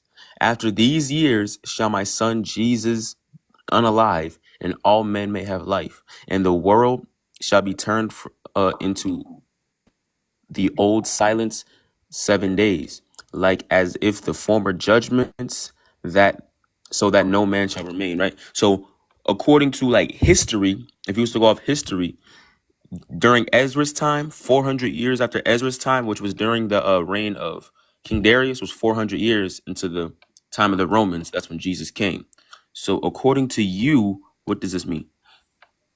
Well, that's this happening now. And again, in 7 days is the new creation being formed because Christ is among us. But remember, to follow Christ, you must also be crucified. So you must also die with Christ, so you can resurrect with Christ. This was in the teaching. So this is just more of a different way of saying it. So what does the 400 years mean? The 400 years, the four foundations of slavery, the four corners. Like that's what the 400 represent. Jeremiah talked about the four forms of slavery that God was going to put us through. So it's covering all sides. It don't literally mean 400 years. So it says he's going to come after 400 years. years.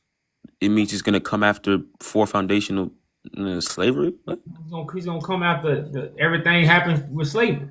Like Christ is among the scattered. Christ is among those that's captive. It's like Moses were on one of the 40 days. Christ won the 40 days. You always have the four. You have 4 seasons. You see what I'm saying? You got most of the time, so you split a pie 4 ways. So that's just like a universal number of using a measurement or something. It's not really 400 years, and we count 400 years. So it's like it says, after 400 years, I will redeem the people. And he told Abraham that. You see what I'm saying? So again, Christ comes after the 400 years is up, which is the 4 foundations of slavery, to redeem the people. When simply everything is up. So he's going to come after the 400 years of slavery, the 400 foundational, whatever you said is slavery. Yeah, it's like 4 quarters. Christ come in the last days at the end of the game. Once the game is over with, everything is played out the way God wanted to play it out, Christ shows up with redemption. So what if Christ is going to come? We're in captivity right now, right? Correct. Because we're under the government of a corrupt government. We're under the Romans. We under the Romans right now. But like, shit, that's the story. Yeah, I agree. So if we're in captivity right now and Christ is going to redeem us after captivity, how does that make sense? Because I thought Christ was going to save us from captivity and give us salvation. Well, like I said, Christ is going. what I was trying to explain this scripture to you. Christ is gonna come after everything has been played out. Because the captivity that we in, God put us in it. So everything had to play out. Then Christ comes for redemption to save those who God wants to be saved. So I'm not saying like, oh, the slavery, we still in slavery. Christ among us right now redeeming us.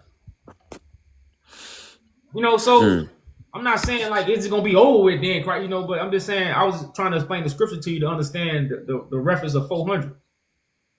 Okay, so because you know, according to I know you don't believe in it, but according to history, that lines up perfectly with because the Persian and Mede captivity, which Ezra was alive during, 400 years after that was the Romans, the Roman captivity. Brother, if you know history, Romans never ruled the world till after World War II. If you really know history. That's why when you deal with a lot of these people, they had no contact with a Roman. A lot of these people have never seen the Roman. So have never seen the Congo. The white man couldn't even go in there until after 800 years ago. I mean, in the 1800s. So for people to say that the Romans was ruling 2,000 years ago, man, they did that to make themselves seem powerful. America is just an extension of Rome. Rome is in Italy, bro. I know, but no, the Roman Empire. Yeah, that was in Italy, bro. We talking about the Roman Empire. Yeah, the Roman Empire. The Roman Empire, Great Britain, all these people that have not been ruling the world all these thousands of years. Rome have not been in power for thousands of years. Yeah. Most Africans didn't come in contact with the white man until the 1800s. This is history. They'll tell you that. You know what I'm saying? So, like, that's why I say when you ask me, do I believe in history? Hell no, because they lied. All they did was stretch everything and put themselves in a story that they told. You gotta think about it. Nobody in Africa taught the world. The people that taught the world is the people who say they've been ruling for thousands of years. That's not true. We had our own empire with no Roman contact. So in the 1800s. The 1800s is 2,000 years ago. The 1800s is 2,000 years ago. Oh, wait, no, my bad. I'm tripping. My bad. Nah, it's 200 years ago. My bad, bro. My bad. I'm tripping. Yeah, you got me. My bad. So I'm tired. My bad. Like that's 200 years ago. The Romans came in power where they came in world power. You know, they did have a little power before 1948. You know, in the late 1800s, because British was the ones that had the guns. This would actually put the Romans in power. So they began gaining power in the 1800s, and by 1948 is when they gained world power. Okay, so let's go to Second Maccabees. No, First Maccabees. My bad. Let me just get my Bible. Why am I using this damn computer? My Bible. Because the timeline ain't matching. The timeline is not in the Bible. The timeline in the Bible is the last days. The prophets spoke of the last day. They didn't speak about when they wrote it down. The prophets didn't keep dates. All dates come from the Romans. So you have to you fulfill all the prophecies of Jesus the Christ. Well, not Jesus. I know you don't say you're Jesus, but of the Christ, right? Correct. Okay, so in Matthew chapter 4, verse 24, it says, "And his fame went through out of all of Syria, and they brought into him sick people, which was taken of diverse diseases and torment, and which possessed with devils, and which were lunatic, and which had all the palsy, and he healed them." When was your fame all throughout Syria, and you healed sick people? Brother, it's going on right now. You don't think, for one thing, brother, what I speak heal people. No matter, I've been getting testimonies my whole journey. And not just testimonies, because people gotta understand this. When I say I'm Christ, my car's on the table. I'm not hiding who I am. I'm letting you know who I am. So when you listen, you can perceive it the correct way. Yeah, See, a pastor, or anybody else, they hiding who they really are. Because who are you to tell me the things you telling me? Because the right. Bible say the one who was without sin cast the first stone. You know what I'm saying? So my fame has spread it. People are talking about me all over the world. That's what Syria represents. Syria don't represent the place on the map. Just Oh, like word. Jerusalem don't represent the place on the map. Egypt don't represent the place on the map. Jerusalem, the New Jerusalem coming from heaven. So these words that they took from the scriptures or took from the translations and put on maps, this is man doing. Wait, so you saying that Syria represents what? Man, Syria represents really like, most likely when you look up the word, it's talking about priests. It has something to do with the priesthood. It has something to do, it's like the state of mind the priests are in. You know, that's like when you talk about Galilee. Galilee is a mind frame. It's not a place. You see what I'm saying? So when you deal with these different words like Syria, Asia, all this connected to a priesthood. It's connected to the state of mind that the priests are in.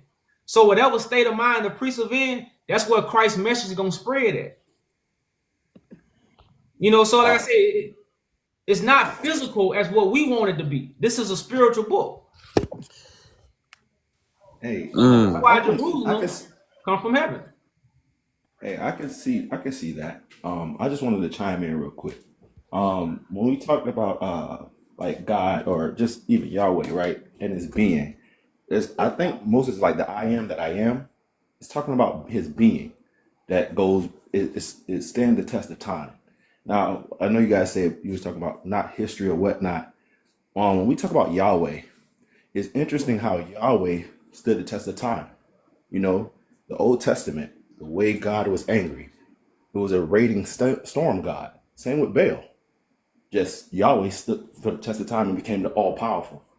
And so I'm just curious to what you think about that, even though I know you said you don't believe in history, of how that came to being, of how we focus on just Yahweh when it was a raging storm God, and how they would raid, and that's why God had so much anger in the Old Testament. Well, I always try to keep people in the foundation of God used people. So the way God brought destruction to Pharaoh, God used Moses and Aaron and Miriam. You know, so it also say God is a mighty man of war. Because right now, God is going to create warriors to fight the spiritual war, which is defeat deception. You know, so it's never about the fairy tale that the spelling words put our minds in. You know, the anger of God or the wrath of God. The wrath of God is in the earth right now because it's the truth. The truth brings wrath. The truth tears down. The truth rebuilds. You know, so we have a lot of imaginations through the spelling words, but the wrath of God, the anger of God is in earth right now. And that's really what the story is written about. You know, No, I feel that. Well, when you talk about the essence of Christ, I grew up in Christianity, saw a lot of miracles, stuff that can't be described. But I guess in my last 2 weeks of just on my own journey, I've got to experience God in a different way that I can't even describe it. Where when Jesus talked about forgive them, Father, for they don't know what they do. People know what they do in an educational sense, right? Right or wrong, what's evil. But when you're operating in awareness, which Jesus was, you won't do a lot of things because you're fully aware of what would happen, right? And so when he was talking about forgive them, Father, for they don't know what they do, they're not aware of what they're doing. They're not knowing that they're actually sacrificing someone who came in with love and peace and aware of that. And when you're operating in awareness, there's a whole another stage of what life feels. And a lot of prophets came through, and why they went up into the mountains in solitude, right? No matter the religion, when a lot of prophets went out, they went in solitude within to go deal with God because God is everywhere. And so I'm just curious, even though I get your message of saying how you're the Christ and you're freeing people with your words. And so a lot of different prophets come along and free people with their words, I guess. I can also be considered a Christ, not saying I do that, but a prophet who have freed people from their bondage or their suffering. And just knowing, hey, a lot of times it is a mindset, right?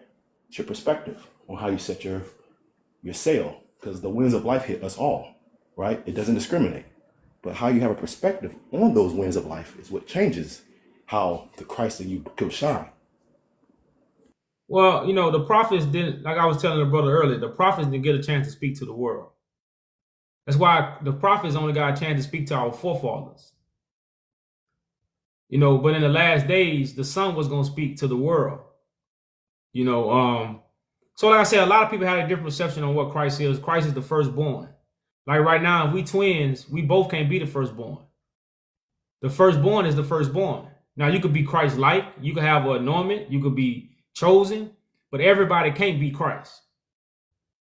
And I think that's what the watered down information and the perception of Christ or Messiah or what it truly means have been lost in the sea. But Christ is the firstborn of his brethren. And you don't have two firstborns. Like when we talk about, like, I know y'all was talking about the government and the Roman government, right? I got to experience freedom, economic freedom, right? I understand the historical references of what our people have gone through and even the system of today and what the Jewish people or the people that's in power, what they deem as freedom. And so when we talk about it, because a lot of rooms I sat in as a black man with dreads, I'm not supposed to be in those rooms. I don't do no tokenism or anything. I'm pretty much myself.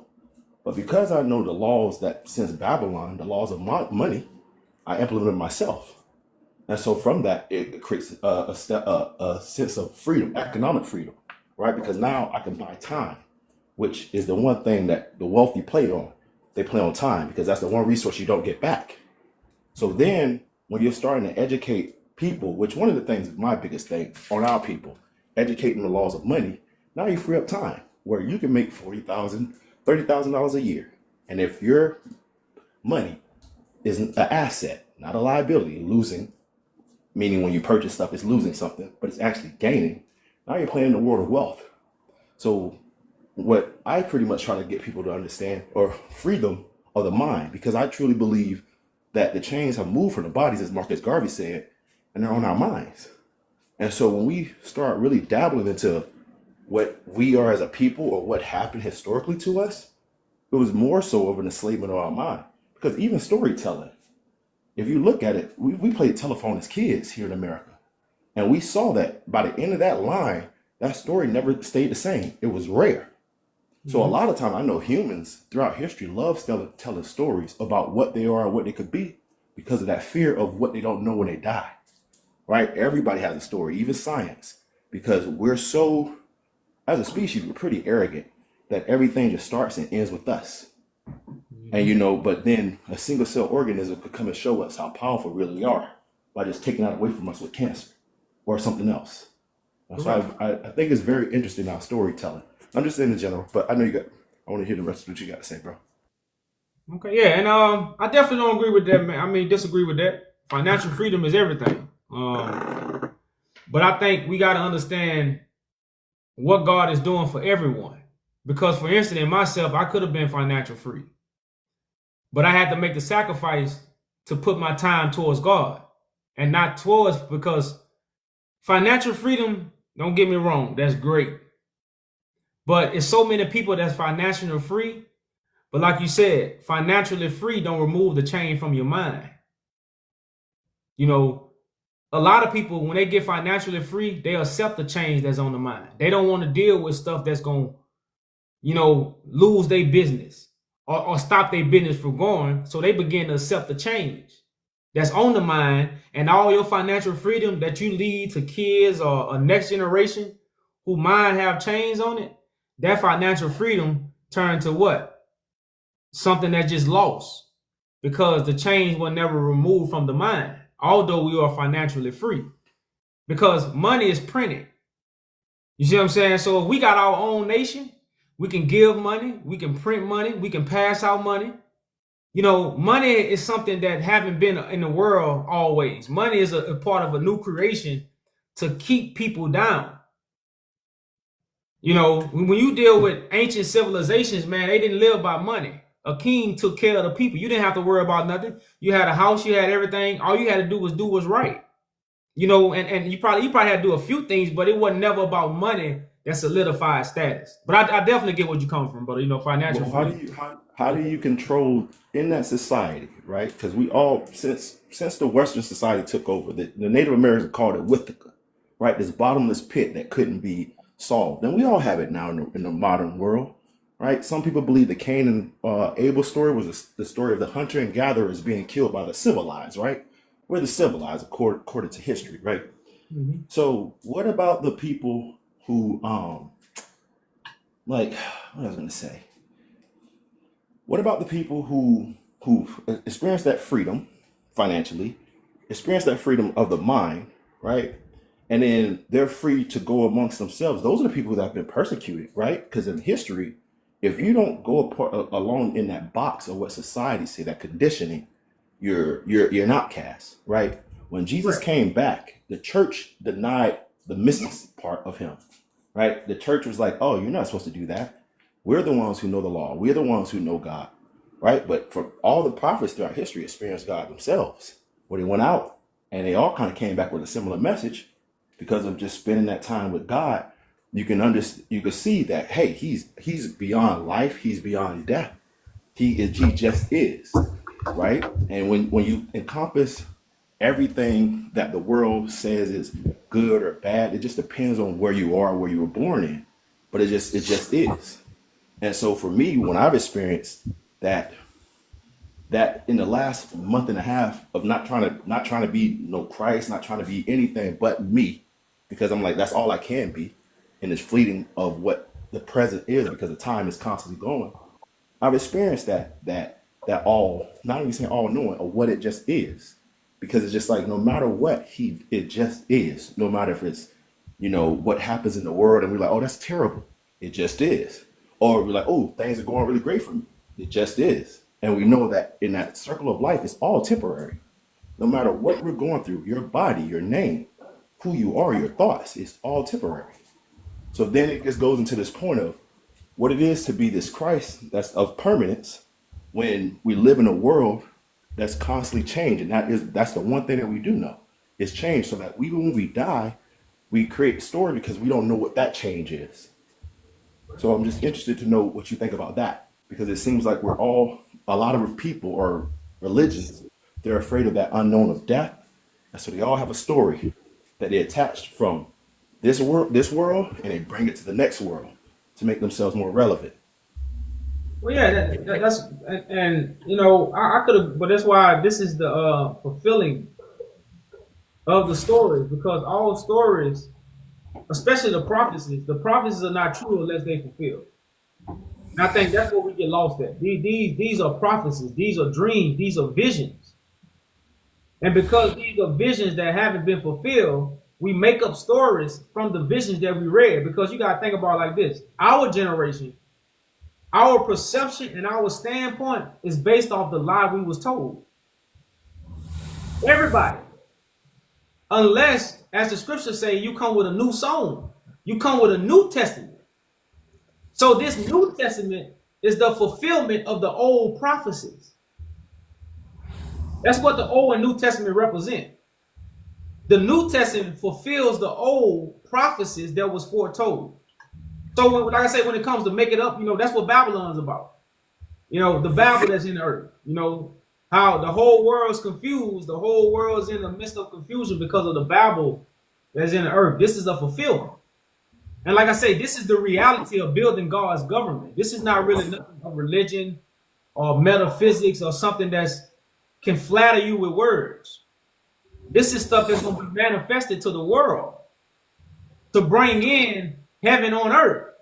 Things that's tangible, things we can touch, things we can actually be a part of. And I think that's the stuff that we have erased from the scriptures. And we have gotten all into this metaphysic, spelling words that just got us lost or drowning in information. But this is a real government. The Bible is connected to real historical people, like in my background. So most people not even really in tune with what the scriptures or what God has really even left for us to be reading. We caught up in the metaphysics of it. But this is a real live government being rebuilt. We have the historical facts of why we're rebuilding it. And we also have the modification of Great Britain of how they copied it. And when you talk about Indians, he got an Indian hat on. You got an Indian hat on. These got Indians hats on down here at the bottom. You know, so like I say, it's just a lot of stuff, man. It's just been, you know, told the wrong This is my way. last question. My last question about the government. This is what I meant to say, and I got lost when I said with the. So what they talked about is greed, right? And every man, when the nation, the framers created this country, they created checks and balances because they knew that every man, let's just say Western world, right, civilized, had that innate flaw in them, greed, where they wanted more. So when you create this society or this government, right, and you're the king and you're equally distributing stuff to people or whatnot, how are you going to stop that? How would you deal with the people that want more because hey, they say I'm producing more, and they get with a few other people and say, man, we're doing all this work for the king, which is definitely one of these true things in Western history. Why is it that he deserves all that power when we're doing all this work and you deal with the mutiny or a coup or something different?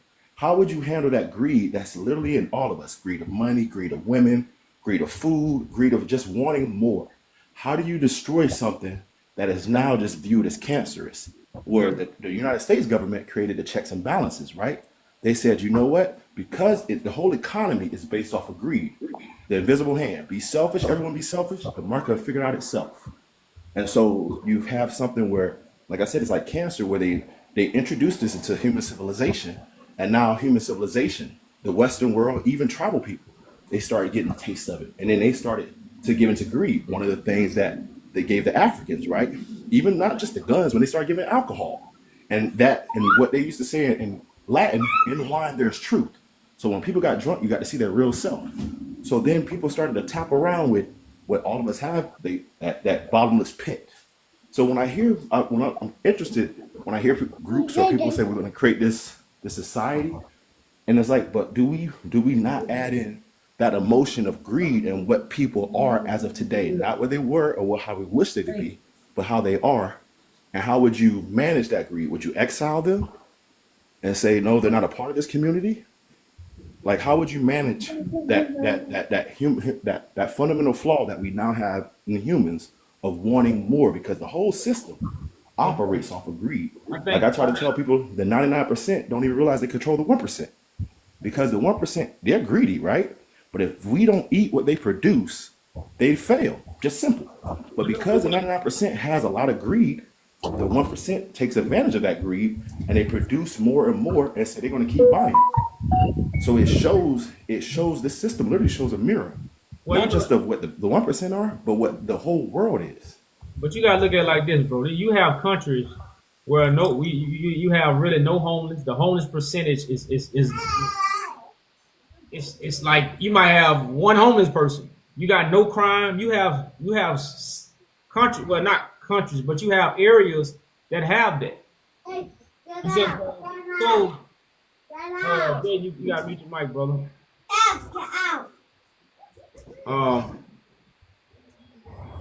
Jaden, C-Bank. So yeah, you have countries, you know, that don't have a lot of stuff that America have, because America is dealing with greed. You know, when you deal with the European nations, don't run all nations, but majority rules, so they run majority of the nations. You know.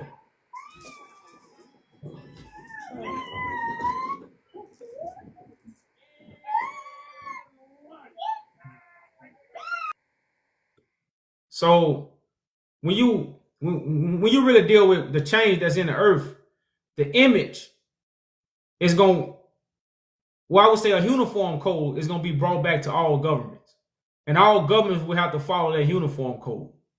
So a lot of times we haven't really perceived the picture of how this really going to work.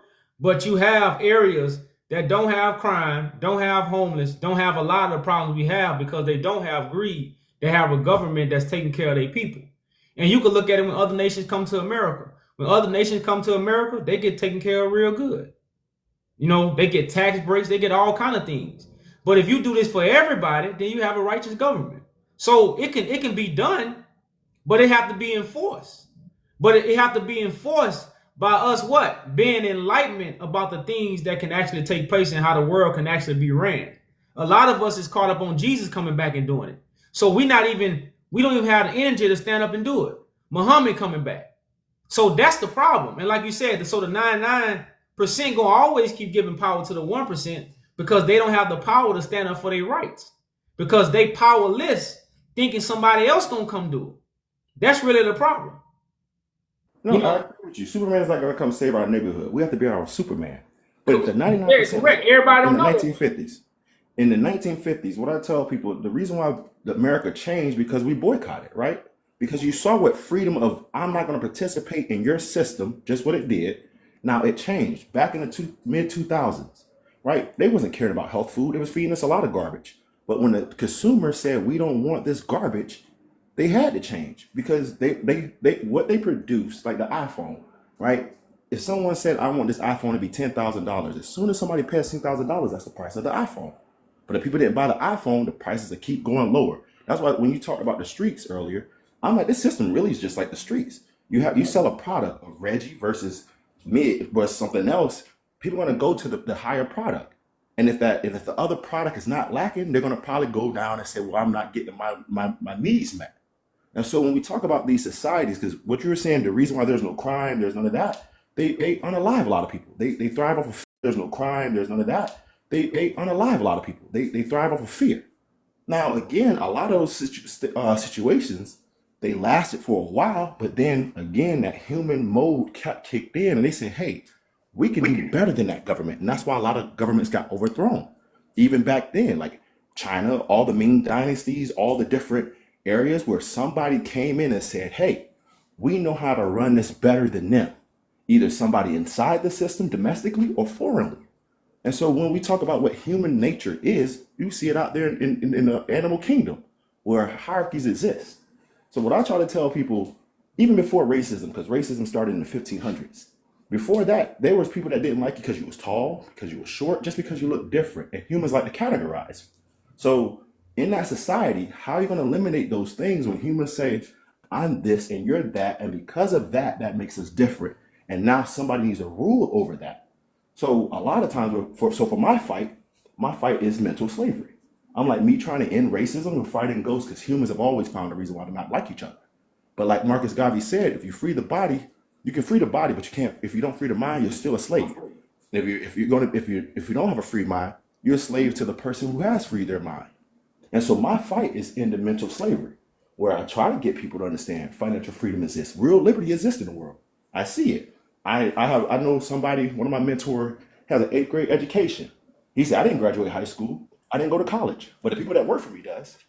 And this is a different mindset where we never got that information. And so when I tell people the world right now, it operates for the investors. It literally does. Where inflation goes up, investors get paid more. When businesses make more money, the investors get paid more. If you look at since the Federal Reserve Bank, what most people say, oh, this thing is evil. Well, since that's been going on, or the Jewish people are running it, or the evil people are running the world, since that system, inflation has always been a thing since they've been doing bartering money or whatever, because they had a tulip inflation in Norway in the 1700s. But So look, do you know why it's called reserve? Because it's only reserved for the appointed time. You know, everything that's happening right now is reserved for appointed time when stuff is going to change. The change is here. You know, so but the workers are few, but the change is here. So a lot of the stuff that we kind of lean on to, investors and all that, which is good. I don't take that from that's your journey. That's your journey. That's how you make your money. You got to make money to live. But at the same time, investors and the people need to know that change is here. So the Federal Reserve is not going to be ran like it was ran all these years where everybody made all their money. Stuff is really finna change. The reason why they have the Federal Reserve is because of these kings right here. You see what I'm saying? So like I said, it's a lot of stuff that's connected to the prophecy that's happening. But remember, God comes like a thief in the night. You know, so it's an unexpected time. You know, those who are watchmen and watchwomen who are aware, you know, to be able to scream out that appointed time, you know, that's really what it is. But change is here, bro. You know, change is here. A lot I'm of saying they're just practicing the system since Babylon. That's all I'm saying. They figured out that the Babylonians created a whole world system, created wealth when they had no natural resources around them. And Babylon learned, I guess, the laws of money. And so you've had people in the Western world that's been practicing that ever since then. And so even if the system changed, be it whatever it is, there are going to be people that's going to constantly plan in the laws of money, where you could take, like I said, you could take all the wealth from the richest people, redistribute it, and the cream will rise to the top because they know the essence of time, right? As in, most people take their time for granted. As in, if you waste 18 minutes a day on anything, in 6 months, that's 60 hours.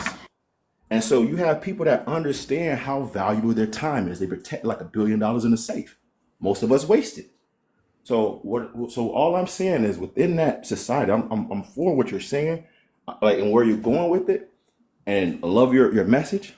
I just don't want to see it fall susceptible of what has happened countless of time when they say history repeats itself, where it rhymes. That's the point. And so it's like, let's truly break people free of it, where you're gonna have, because you're gonna have people that's gonna come in and try to infiltrate it, right? Because of somebody's greed. Someone on the outside and say, hey man, I got something shiny, or I could do something to your family if you don't do this. Well, you got to look at, and a lot of times our societies fall. Look at, like, America do us so wrong, but people still won't stand up and bring forth change, because America have shown power where you don't have the power to change it. So God's kingdom is going to be the same way. It's going to be in people where they don't, much as people hate America, they still can't change it right now. They've been hating it for years. They can't change it. Because you know why America is here? Because God enabled it. You see what I'm saying? So when it comes to God, I understand your concern and worries, which is natural, you know. But definitely the way this is set up, it's gonna be set up where, you know, it's gonna last forever. The truth, and because people gonna be taken care of, it's almost like a beast is gonna constantly attack and feed itself until food is provided for it. So in God's kingdom, food gonna be provided for all beasts. So I know, but you're saying like the hierarchy of need, like which I didn't like that, because it was a European standpoint of view, right? Once people have their food and certain stuff met, and they start going up that pyramid, psychological and stuff, because here in America we're spoiled compared to the rest of the world, just off of materials, right? That other people don't have access to. There's countries where people are still using 2G and 3G phones, right? And it's a lot of stuff. That's what I'm saying. That's a good thing. But see, when we think people, we are spoiled to continue to be lab rats. You'll feed an animal so an animal can't feed itself. So you can do what you want to it. So that's why we spoil. We're not spoiled because we just living in luxury. No. All the food that's on the shelves in the corner stores, all of it poison. It'll be better not to have them damn corner stores, and we'll be growing our own food eating it. Because I promise you, you shut these stores down, everybody gonna be buying shovels and seeds. But like you said, we spoil as we have the power though. But I'm saying the people have the power, just because what those people do, right? All they see is numbers. They don't know me and you from a can of beans. But when they see stuff, I'm like, man, this crappy product is being spent by the billions. They like it. Because at the end of the day, actions speak louder than words. And so we could say, like, the people can say we don't want this, but when I look at that stuff and I'm seeing it being bought by the billions, oh, they want it. They can say they don't want it, right? Because even my advertising, even anything I do, I don't physically come grab you and say, come buy my stuff. I know, but it's up to you to come out there and get it. You talking about making money. This is way bigger than making money.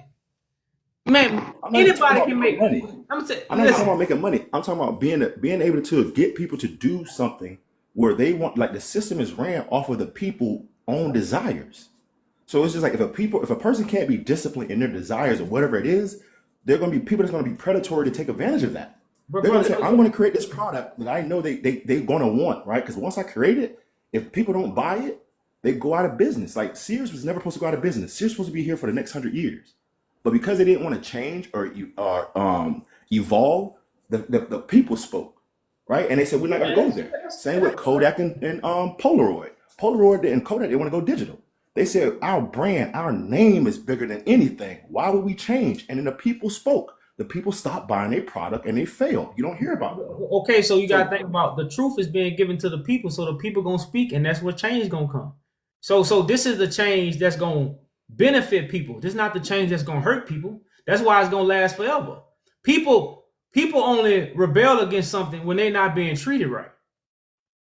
You don't rebel against something that's really Majority or not, you're not gonna get majority of people to rebel on something that's benefiting them. You'll get the majority of people to rebel against something that's not benefiting them. The system that's being set up and the system that's being destroyed that's not benefiting us, this system gonna actually benefit us. That's why it's gonna last forever.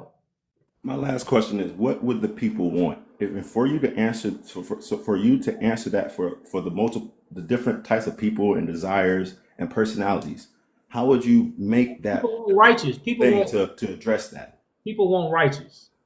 Okay. Every real decent human being want righteousness. Okay. All right. Well, I appreciate you for answering my questions. I just wanted to push, just have this topic because, like I said, I've been doing my own thing and not trying to be like Christ, but just trying to break the chains of the mind so that people can all have a piece of the pie. And I respect what you're doing. At first, I didn't know what was going on, but the more I talked and watched your stuff, I was like, okay, I guess I see what Buddy's trying to do. And so, different messages, different. As we would say, there's many million ways to skin a cat. And so I'm for it, man. As long as you're trying to get our people in a better situation and to have them, and you're not trying to exalt yourself as this all-knowing, all-powerful, but you coming from a place of love and I want to see people better. I can't fight any of that. So keep doing what you're doing, brother. Likewise, brother. Respect. I think C Bank was next. C Bank. When you come off your mic, I want to get your perspective on the title. Is God word spelling words or spoken word? C Bank, if you're still there. And when it comes to hierarchy, y'all, it's like your body. Everything in nature has a hierarchy. You have a mother tree, you have a father tree. You have female, you have male. In the animal kingdom, you have a leader, a wolf pack, that's just structure. And no king, a true king is for the people. A true king is not for himself. That's what government we've been seeing since we've been living on earth. There's a lot of politicians, a lot of people for themselves. That don't take away from the structure. You see what I'm saying? Just imagine if you had real politicians in those offices, what we'll be receiving, what kind of care. So we need a hierarchy, but we just need the right people in those positions. And then we wouldn't have no problem with the hierarchy. I never had no problem with a teacher because shit, I need to be taught something. But the problem is when a teacher is teaching me something wrong. But that don't mean we don't need a teacher. So a lot of times we feel we don't need a government because of what the government have done for us, because we haven't seen a government that actually do for us. And then we'll start loving our government. I would have no problem with America if they was taking care of us the correct way. You see what I'm saying? They were putting the right stuff on the shelves. If they was teaching our kids the right stuff, they were putting the right stuff on TV. They were just making sure we was growing, just implement ideas. Shit, I have nothing but respect for the government. How much taxes you take out? Shit, take those taxes out to fix my neighborhood roads and make sure my house taken care of, and make sure my school's taken care of. I wouldn't have no problem with that. If you're giving me a fair wage, I ain't got no problem with going to work. I don't think nobody on earth got a problem with going to work if they getting paid fair. That's why when you asked a great question, I was like, shit, if I'm getting treated right, I have no problem. But wait, you hit something really good. We live in a value-based society. I wish they would have taught us this in school, but they're not going to teach it, right? Because the education system, the Western world education system, is based off of Prussian education from 1762. You can look it up; it's still the same. And so when they was creating that system, it was called the factory model. They needed workers for the factories. They didn't care about that. So when the teaching comes, it comes outside of school, real teaching. That's why Mark Twain said, I don't let my schooling interrupt my education, because outside of school is where you truly learn. And so when most people decide to learn and what they learn, I used to be a former teacher. This government is teaching you. This state is teaching you. In most history, when has a state cared about their people? They care about their own entity, right? To keep themselves as survival.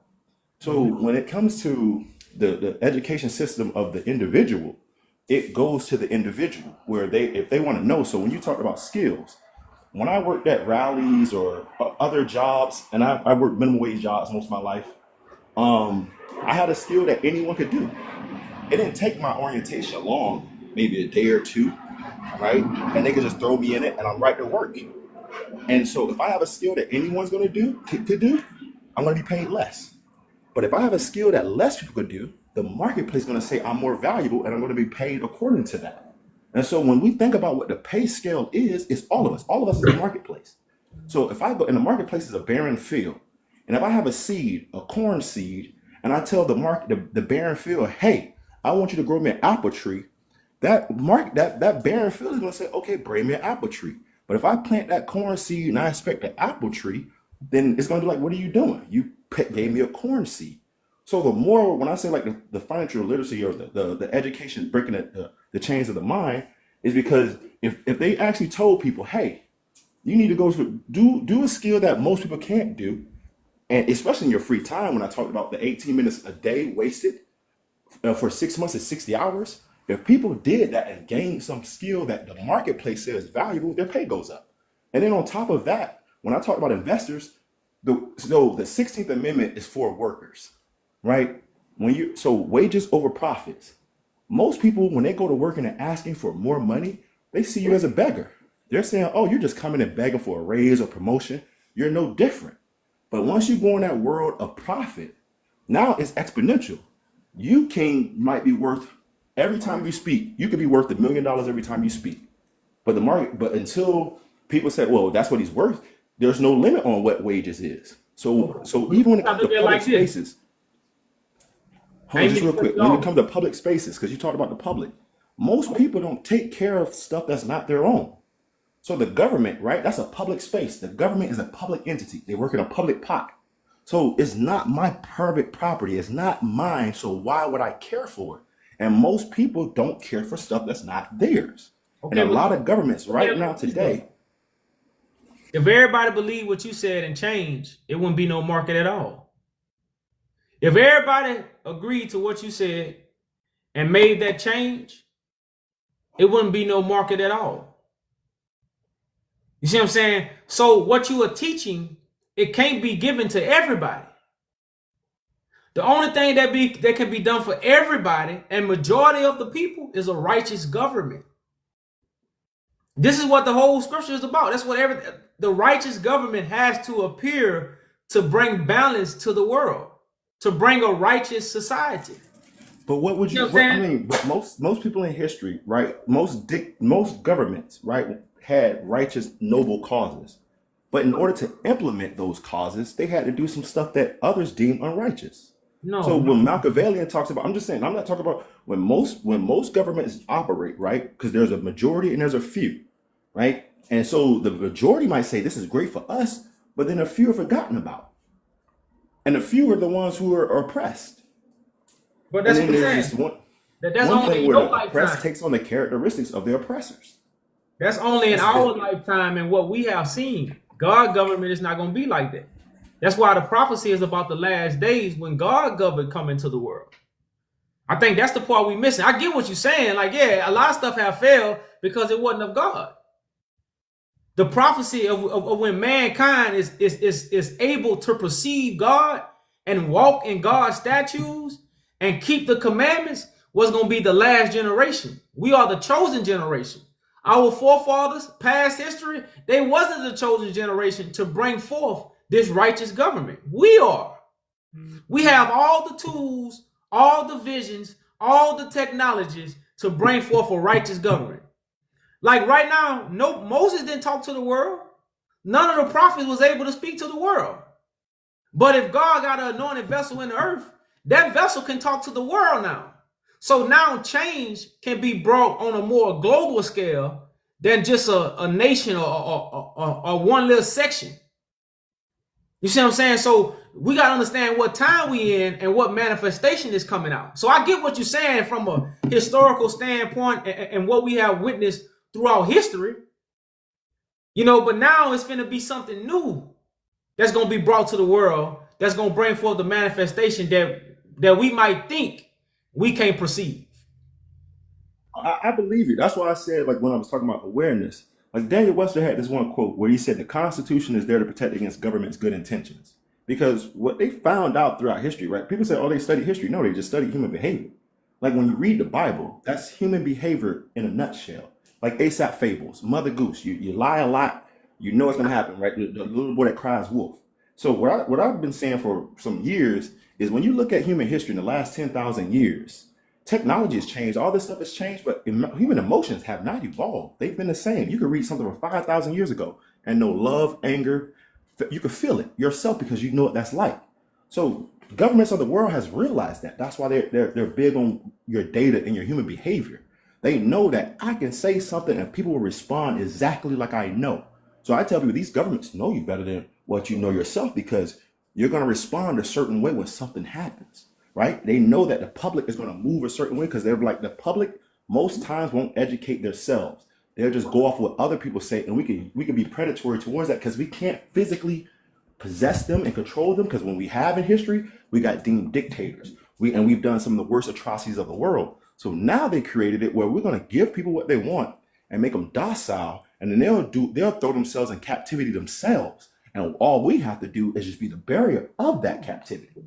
So one of the things that they have done is make people more docile and not to a point where, hey, I need to actually think what's actually going on around me. Because when Jesus was talking about those type of things, the church came up, oh no, what are you doing? No, that's different. We don't need that. And so our early prophets, a lot of them got unalive because they were doing the things that were different from what the public were doing or the masses. The same with, if you look throughout history, a lot of the people who got unalive for hearsay is because they were doing stuff different from what the masses were doing. So again, one quote was the biggest minority in the world, or the smallest minority in the world is the individual. The person who is not afraid to be themselves. Because when you're yourself, when you talk about being hated, people hate that.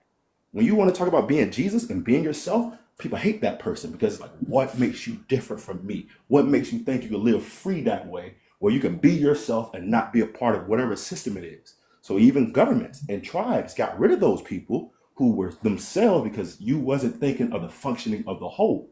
So when you look at history and the way they view the collective have done so much evil under the name of God, under the name of government, because you needed to move collectively with the people to thrive.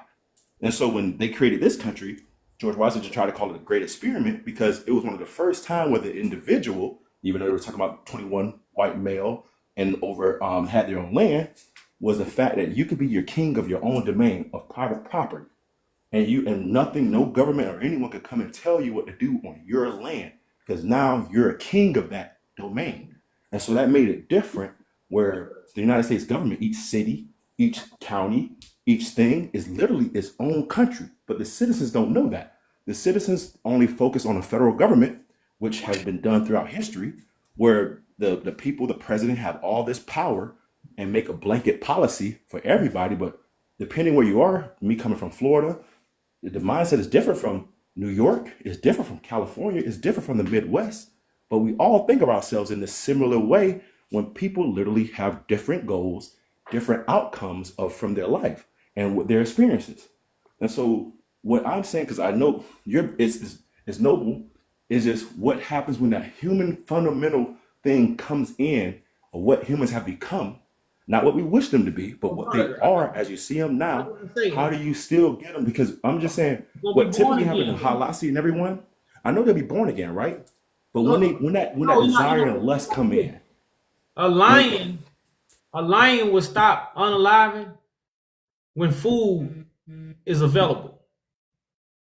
So now that lion is a new creature. It no longer takes on everything in the jungle as prey because it has food. So the truth is going to be the food that's going to take away the beast that's in humans. You only become like anybody that's put in a situation of survival becomes a beast. But if you take them out of the situation where they just have to survive and everything is provided for them, you remove the beast. That's what the truth will do. The truth is going to remove the beast. I'm not disagreeing with that the beast is going to be removed, but I'm saying, so you're saying you're going to give them food, shelter, water, the basic necessities, right? And right now, just off of Black Friday alone, we know that people want more than just those things, right? Because they bought it last year. That's not no. That's the lie. If you give people food, housing, and a way to live, that satisfies most people. Why you think so many black people satisfied with America right now? Because they get food, housing, and a job and a car. And they don't want to do nothing. They don't even care about their rights no more. This is proven fact. They don't care about their rights. They don't care about standing up for their rights. They simply in submission to everything that's going on, whether it's coming from Trump, and they know it's corrupt. It's coming from the police. It's coming from anywhere. They just what? And that's why the Bible talk about they have to be aroused. Like who is going to arouse Judah? Because right now he's like a lion just crouched down with no prey. So it's a proven fact. If housing, shelter, food is provided, most people not going to do nothing. So it's not a proven fact that people want more. If people have more, if you give people more money, they're going to spend more money. That's what money is for. Money is a circle. You know, like money is not something you're supposed to put in the bank and let it pile up. No, money is a form of trade. But since we turned it into money, we think money is made for saving. No, money is made for trade. Money is supposed to be a circle. You make money to make the other man money. They turn around and make you money. Currency is something that's supposed to move. So the whole money system and the print money and all that, that's what messed up. I would say life on a whole nother level. You see what I'm saying? And now we in this economics thing that they trying to teach us, you know, which you can play the economic game. But when it comes to the new heaven and new earth, you ain't gonna have to play the economic game. Yeah, you know, I'm saying you can it barter, ain't about right? playing the economic game. But like I say, I want to see if other people want to get in on this conversation. Yes, sir. Yes, sir. You know, because I know we do have some other guests came in. Catching. You know, because like I said, you have some good points, bro. But you know, like I said, I'm just dealing with the new heaven and new earth. That's gonna get rid of a lot of these things. But Catching, you wanna get in on this? If I'm saying your name right, Catching. If not, I'm gonna give the brother back the mic. But Catching, going once. You on mute, so you gotta unmute yourself. Yo, Okay, yeah, what's up? so I've heard people say that Jesus is a false prophet. What opinion do you have about that? Well, Christ was an end time prophecy. It wasn't a historical story. So if you want to say the historical story is false, you know, you can say that, but the story is true. The way it was told to us, the way it has been perceived, that's the falseness of it. But Christ is a real individual, but he's a person that's going to come in the last days. He's not a person that came in history.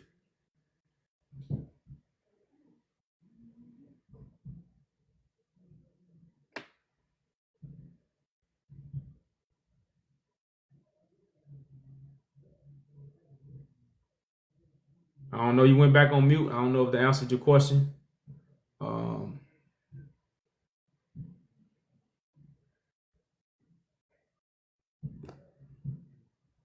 don't know. You back on mute, brother. So I don't know if they answered your question, but yeah, bro.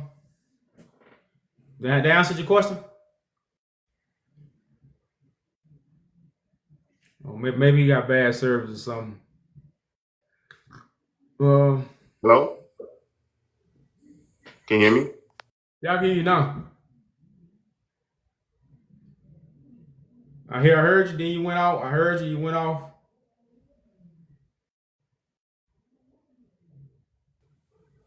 Can you hear me?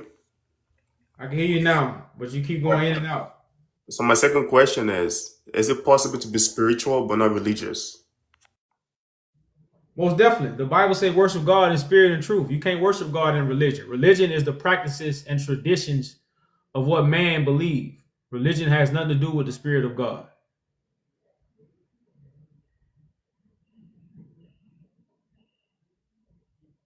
Religion is traditions of man. The spirit of God is life.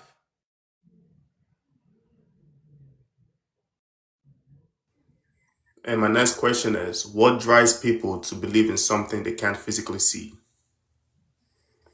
Darkness, deception, not knowing. They're not truly enlightened about it. If you tell a baby a monster is in the closet, and because the baby don't have enlightenment, that baby gonna believe the monster is in the closet, even though they didn't open the closet, and they too in fear to go open up the closet to see if it's in there themselves.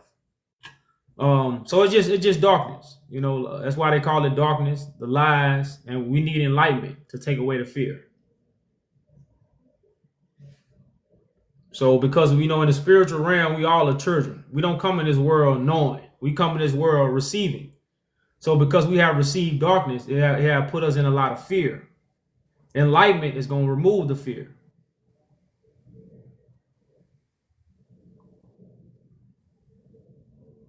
And what is it to be enlightened?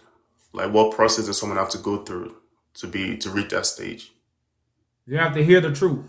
When you hear the truth, the spoken word, it will bring enlightenment.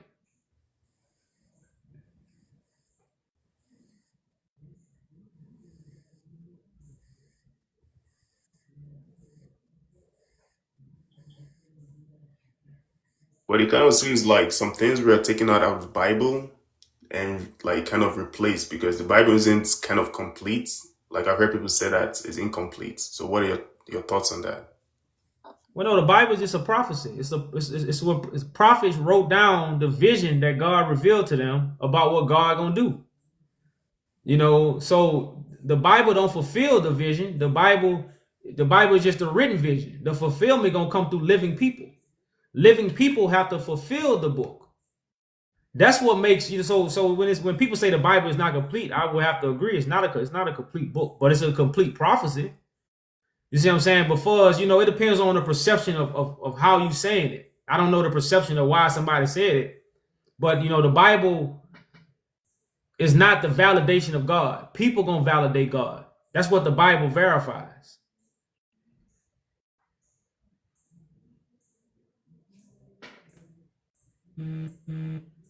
That makes sense. That's why again the word becomes flesh. Because the spirit goes into the flesh. The spirit don't go inside of a book.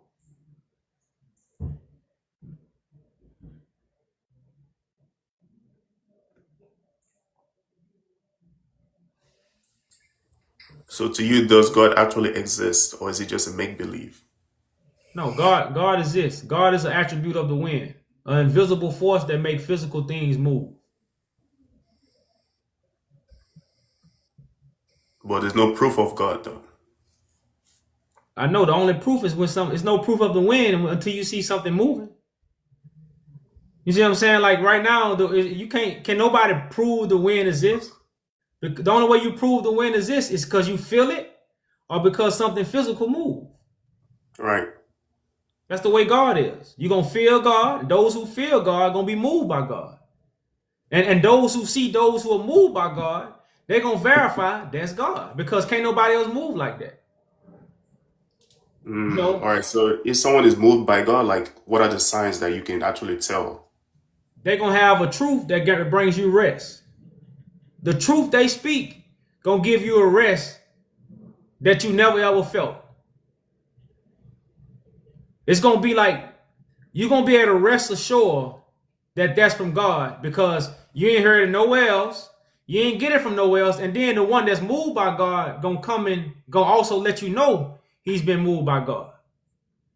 You see what I'm saying? So but like I tell people, God going to give you a blessing just like God blessed the person that he moved to tell you.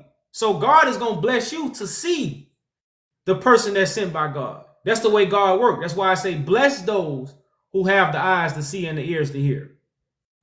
Because that's what God blessing is. Either you the chosen one to do the talking, or you've been blessed by God to hear and see the one that's doing the talking.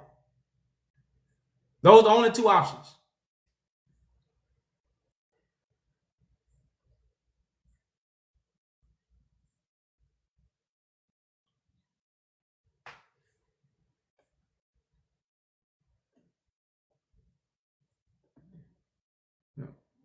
And more questions, brother, man.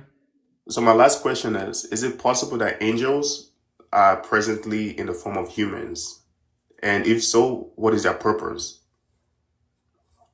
All angels are messengers. All angels are always in the form of people. That's why the Bible say, "Be careful to entertain strangers," because in doing so, many people have entertained angels but unaware. So an angel is a person, with a message that you are unaware about. And if you shun them off because they're a person, you're gonna miss the message.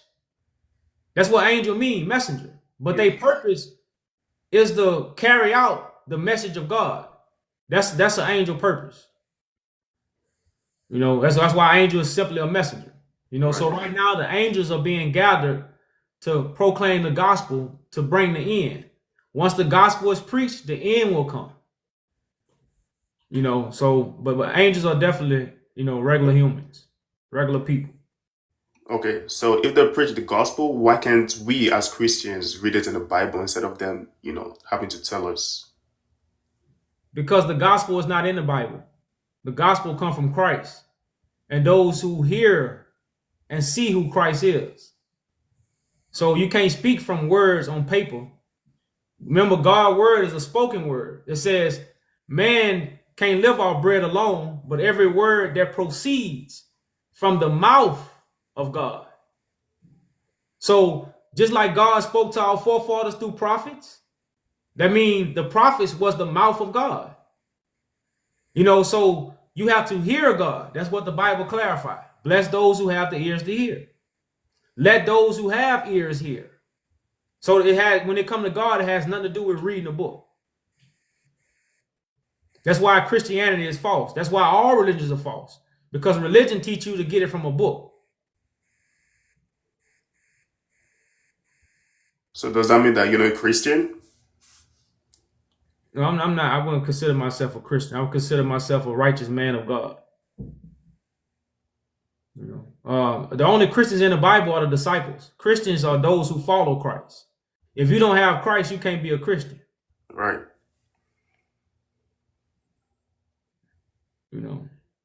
Wow. Well, thank you for the answer. It was really in depth. No problem, brother. No problem. Anytime, man. Anytime. Sure. All right. We got to get back to our economic brother. I don't know if he's still here, Mr. Economics. What's going on, bro? I'm still here. Yeah, okay. And like people don't see, bro, like the gold that was taken from Africa created the Federal Reserve. The Federal Reserve is backed off the gold of Great Britain. That's why it's Federal Reserve notes. When you deal with all this whole system that America has, it goes back to Great Britain. Great Britain sieged a lot of stuff from these kings. So, but this is the history that we don't know about because they want us to go back 400 years. But like you said, the government is teaching you. The government not going to teach you to overthrow them. The government is going to teach you to what? Bow down to them. So even the history that we being taught is making us submit to the government. We following their dates. Them Roman dates. Them not African dates. So all this stuff keep us oppressed until we remove all that garbage and put on some new garments. So Yeah, but that's what. So where I'm coming from, because when I love like not only just history, but just human behavior and us. Well, I guess I'm trying to come from is like, okay, you strip away the governments because throughout the world, so many different governments been tried and failed, whatever the case may be. Even some of our African governments had its flaws pre the European invasions. And so when you start looking at some of the stuff that was going on, right? Like King Mansa Musa was one of my favorite people. I learned about him and I would just go around and just talk about him. But then it's like, what happened after him, right? Because you could be the noble, righteous person, but when you pass on, somebody might have a different thing. And now the people have lost their power and they put it in you. And because that power has now shifted, if that person don't have the same philosophy, same goals as you, they can use it to their own demise. That's why when some people create a good law, that same law, somebody can use that good law for bad. And so what I think about is the the flaws of what we are now, not what we could have been, what we should have been, but who we are as of today and where we're trying to go. And so when I think about it, I'm like as an individual, people lie, steal, cheat, they do all these things. And then when they get up in an organization or government or some group, individuals think those characteristics go away. That's why you hear people say, oh, he's a police officer. He's great. Me being a nurse that worked COVID, I was a hero. And I'm like, what am I doing? I'm just doing my job. But to other people, they put this status on me that I didn't think I deserved, because I'm like, a lot of people need to be, they're heroes too. Even the people that have to stay at home. I'm just doing my job. But just because off of people, I'm not saying everyone be NPC, but people will literally put prestige and status on people. And then if you're not in control of your own greed or your own desires, that fundamental flaw might kick in, and you're like, not you, but I'm better than these people. I'm, just start where I talk about greed, start doing things that's not good for the people, where you start to be self-interest. They say, huh? You can say that about airplanes, people that build airplanes. What if somebody get up one day and say, man, I'm gonna mess up this airplane, so when they get in the sky, it fall? You got stuff in order to stop that. If it ever do happen, that's gonna be stopped immediately. You see what I'm saying? People that build cars, I'm gonna build all these cars wrong, so when somebody come on it, they crash. You saying you can always have that, but it's always discipline matters that's set in place, so that won't happen. You can't stop it, but you can prevent it from taking over. So what the new government is gonna have in place is gonna prevent for evilness to take over. If you want to say evil gonna always exist, that's cool, but it'll never take over again. That's what the new kingdom gonna establish. But this is what I'm saying. If operating where okay, so with Jesus, right? Why they say he lived a sin-free life, right? When, to me personally, if you're operating in awareness and it's not thinking like, oh, I know this, I do this. No, like as in awareness, you're fully aware of the consequences. So I stopped smoking, I stopped drinking, I stopped just having sex, not because of, oh, this is something I can still do those things, but the awareness of why I'm doing it, right? A lot of times people do it. I did it for escaping. I did it for things that was outside of myself. So then I created my own suffering, my own demise.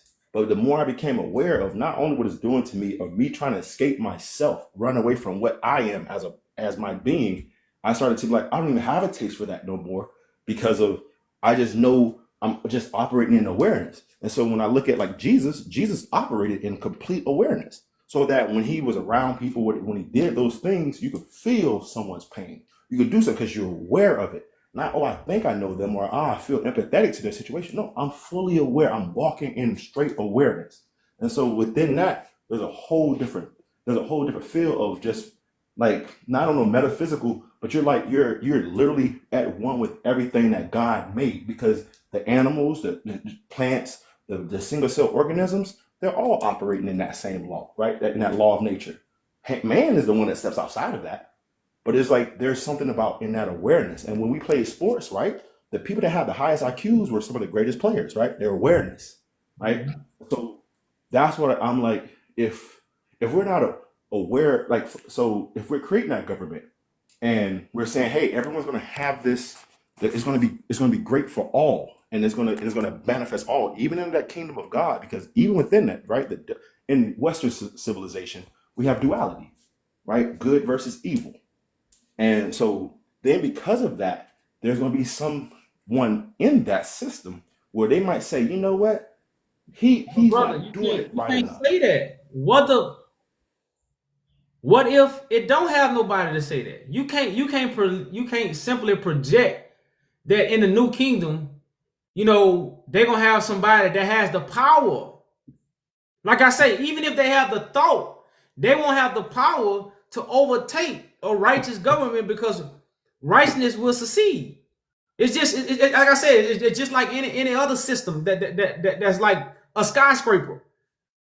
What if you hire somebody that don't do the job right? You got stuff in place so that don't happen. You see what I'm saying? Is it easier to do wrong? Even if it does happen, you got people to go around and check to what? To find out who did the job wrong, so they can get rid of that person. Is it easier to do wrong, right? To be selfish and think about my own needs? Is it easier to do that or to be altruistic and think about someone outside of myself? What's the easiest thing to do? Brother, most humans are righteous. Let's deal with this facts. Most humans are righteous. This is why I'm using construction. If human wasn't righteous, buildings will be falling down, planes will be coming down. But a human gonna go there and do the job correctly because he know it's gonna affect other people. Incentivized. Hold on. He's incentivized to be righteous, right? No, he's not Just keep it on. incentivized. He's naturally gonna want to do a good job because his name is on there. No. I'm just. This is why I'm saying that he's incentivized, right? With pay, right? It matters because if you're just doing something for the sake of doing it, which a lot of people why they don't like their jobs because they're not being incentivized for their skill. So then it's like, why give my best if I'm not being paid for my best? You're telling me that I'm only worth this $7 an hour, and I'm giving you my best. So guess what? You're not gonna get my best, brother. I'm not being incentivized for it. They got some people that make minimum wage and do their job the best. So, like me, my person, I was taught pride. Whatever I do, if I'm a sweeper, I sweep the best.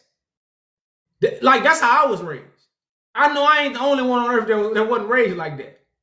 So it's not about what you doing; it's how you doing it.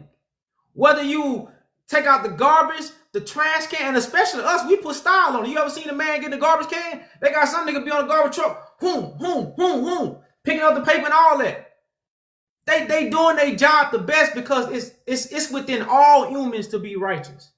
Survival. When you start putting us in survival mode, we become beasts. This is why they push us to the ghettos. This is why they stack us on top of one another. Any place that's lacking resources, you have to become a monster. Because if I don't eat, my family don't eat. So that means I gotta go build, I gotta go take. I have to go take so I can eat.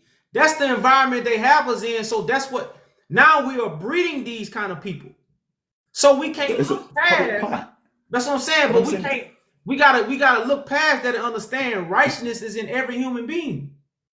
So when a correct thing is presented, you don't worry about the small matters of somebody doing wrong because you're gonna have stuff in place to X that out.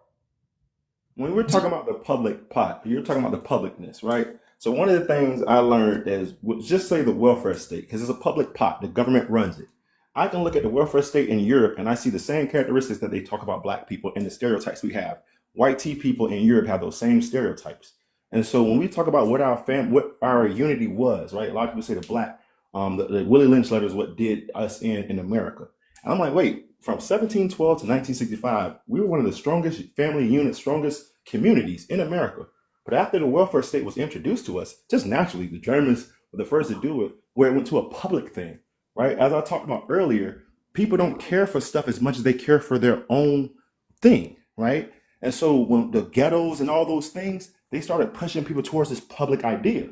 So most countries, just off of policies, when I tell people policies matter, most policies, when they preach equality, you have to move as fast as the slowest person.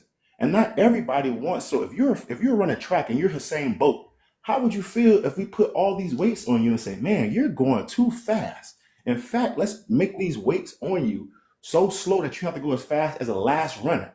Now, what that's going to do to Usain Bolt, knowing all that training, all that hard work he put in, maybe not the same as that guy or same Michael Jordan or Kobe or any of these guys, but they're like, man, I was in the lab while other people were sleeping.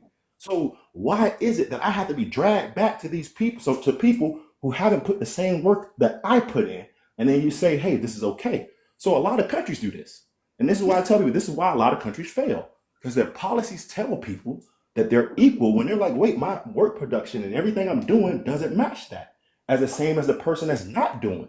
So then it starts to kill my drive to work harder and to do better, to innovate, because the government is saying, if we do that, we're going to create inequality. We're going to create economic inequality, and we got to have everybody be the same. So just real quick, in 2020, what I tell people, if you look at what happened in 2020, America got rid of the middle class. They told people who was essential, right? They said, these people are essential, everybody else stay home. So people got paychecks at home, however kids you had it, but you were equal. And the people who were able to go work and make their own money, they were able to do whatever, they were able to grow. And then you saw the middle class immediately disappear. brother There was man, no middle class. that's what I want to ask So when the you. government runs, middle class goes away. So I want to ask you this: Do you think people should work? I mean, yeah. I Okay, think that's our so natural. I think throughout history, that's so been you our ever natural heard thing to innovate. you ever heard of fair exchange? There's no robbery.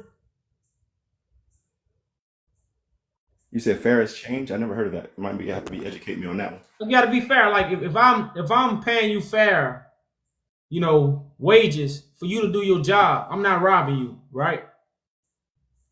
So, but if you have a government that's committing crime on the people because the government we're under is committing crime on the people, we have to understand the government that we're under, the government that we have been born under, the government that we have seen have been committing crimes on humanity is in the Constitution. If the government is wrong, the people have the power to overthrow it.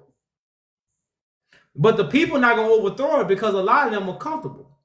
When a lot of people think 6 figures, a nice house, and a business, and your bills paid up, is being comfortable. But until your kids get knocked off in the streets, or until your kids get the messing up in the streets, or until the world take over your kids' minds, now you panicking. Your money can't change a child's mind now. Because you forgot about the basic necessities of life, which have nothing to do with materials. It has nothing to do with business. It has nothing to do with zeros in your account. You see what I'm saying? It don't have nothing to do about that. That's not life. Now, we can make that a part of living, but it has nothing to do with life. So the people need life, and we can enjoy all material things, whether it's money, whether it's cars, whether it's airplanes, whether it's jewelry, whether it's people. But without life, the material world is void. You see what I'm saying? What about the tribes that left without violence? What about the tribes who didn't get overtaken like like how they did our tribes in Africa? What about when they showed some of those tribes people a different way of life? Not everyone, like the missionaries or the Jesuits, right? People that was nonviolent, and they brought a different way of life to some of the tribal people. And the tribal people was like, "Ooh, I like that. That makes my life a little easier, a little more convenient." And then they left their old ways behind. So not everybody was changed. Like the Janus, they believed like, even though they wasn't Christian or Jesus, they lived like Jesus. And they also would starve themselves to death because they didn't even believe in killing single-cell organisms in a potato. Hold up, Brent. Let's get some fact. You can't live like Jesus if you don't have Jesus. People have been imagining living like Jesus, but people ain't living like Jesus because they don't have an example of how Jesus lived. They have a story. You can't follow a story. You see what I'm saying? What I meant by that, where they had no violence, no jealousy, and I'm talking about these groups where they didn't know nothing about Jesus. There were tribes that never heard of him, but they literally embodied that type of where there was no jealousy, there was no hate, there was no stealing. Right? But when the Christian missionaries came across in some of these places, that's what I'm trying to tell you.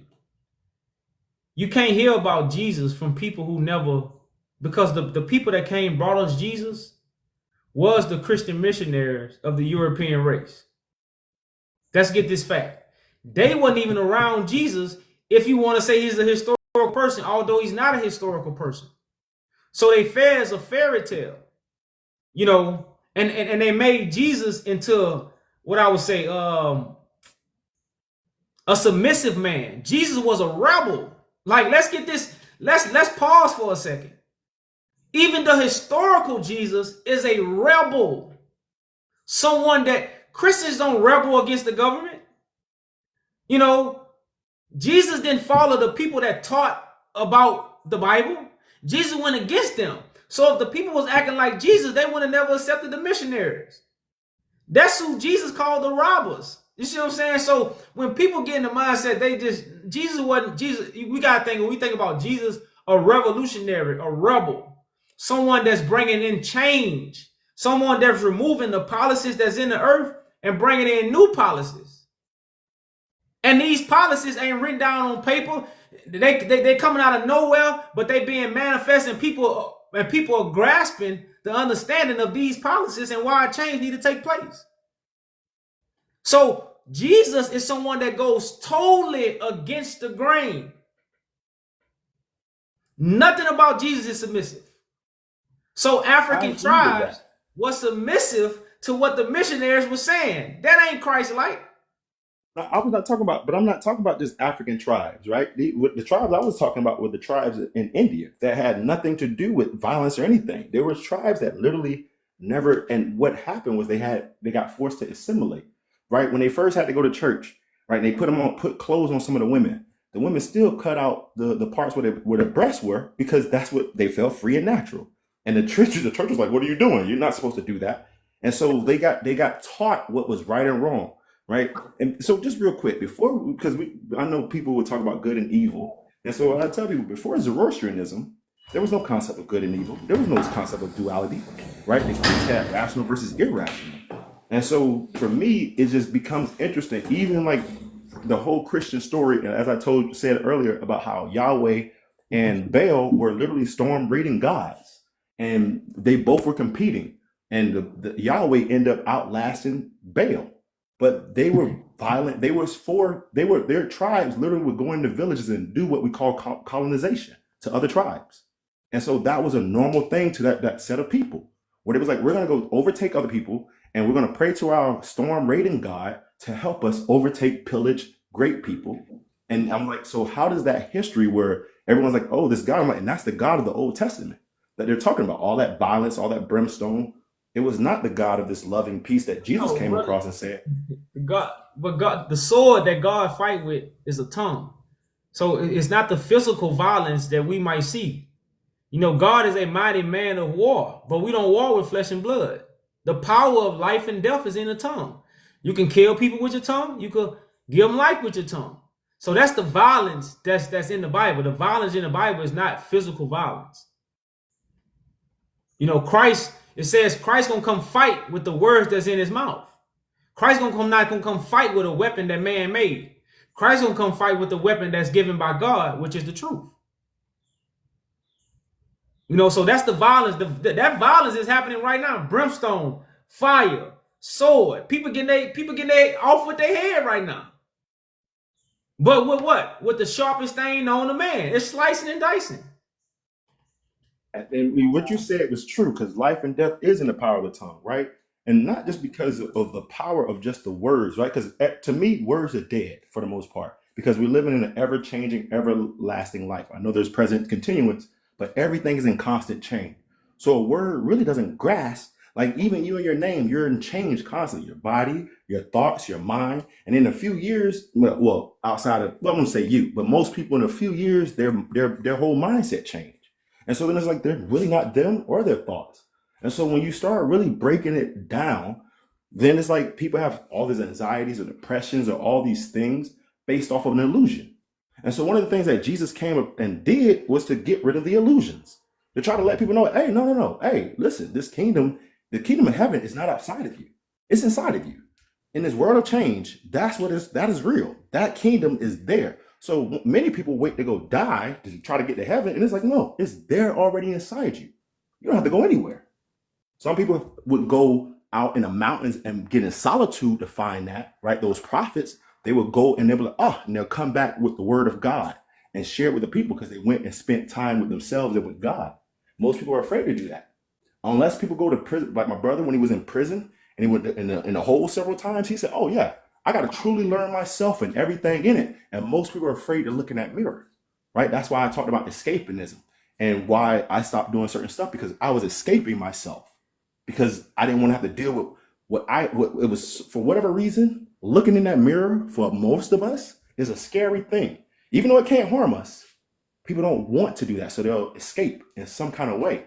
And so what I guess I'm trying to ask in that government and what you're having, even though you have those laws and you're going to better people up, like, and make their lives better, how do you have them deal with that internal conflict, even under religion, even if they're like, oh, I'm following it, and they know that deep down inside that iceberg exists. Listen, on the outside, I'm good, but deep down inside, I'm struggling. I want you to understand this. The government is going to be for people who can carry the load. Everybody not an ox. Everybody ain't gonna like, for me to just say everybody gonna be in the government, everybody gonna be a government official, I'd be lying to the people. Many are called, few are chosen to carry out God deeds. Everybody is not made to carry out God deeds. So those who God have trained, life have tested, all these things who have passed the test, these are going to be the people that are going to be God professionals. Everybody is not a profession. You see what I'm saying? So that's just the way life works. But to those who... But you're the Christ, though, right? Being the Christ, he was with the sinners. He didn't leave no one behind, right? As a shepherd, you go after that one lost sheep. I'm not saying that you're not. I know, but that's what I'm saying. That's the point, though. People need healing. Just because somebody is healed, that don't mean they're going to be in the government.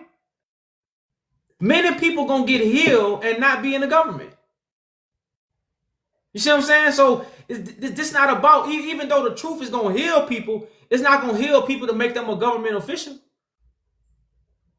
So that's what this is about. So yeah, Christ is among the sinners. Christ is healing. But when it comes to the government part, that's going to be for qualified people.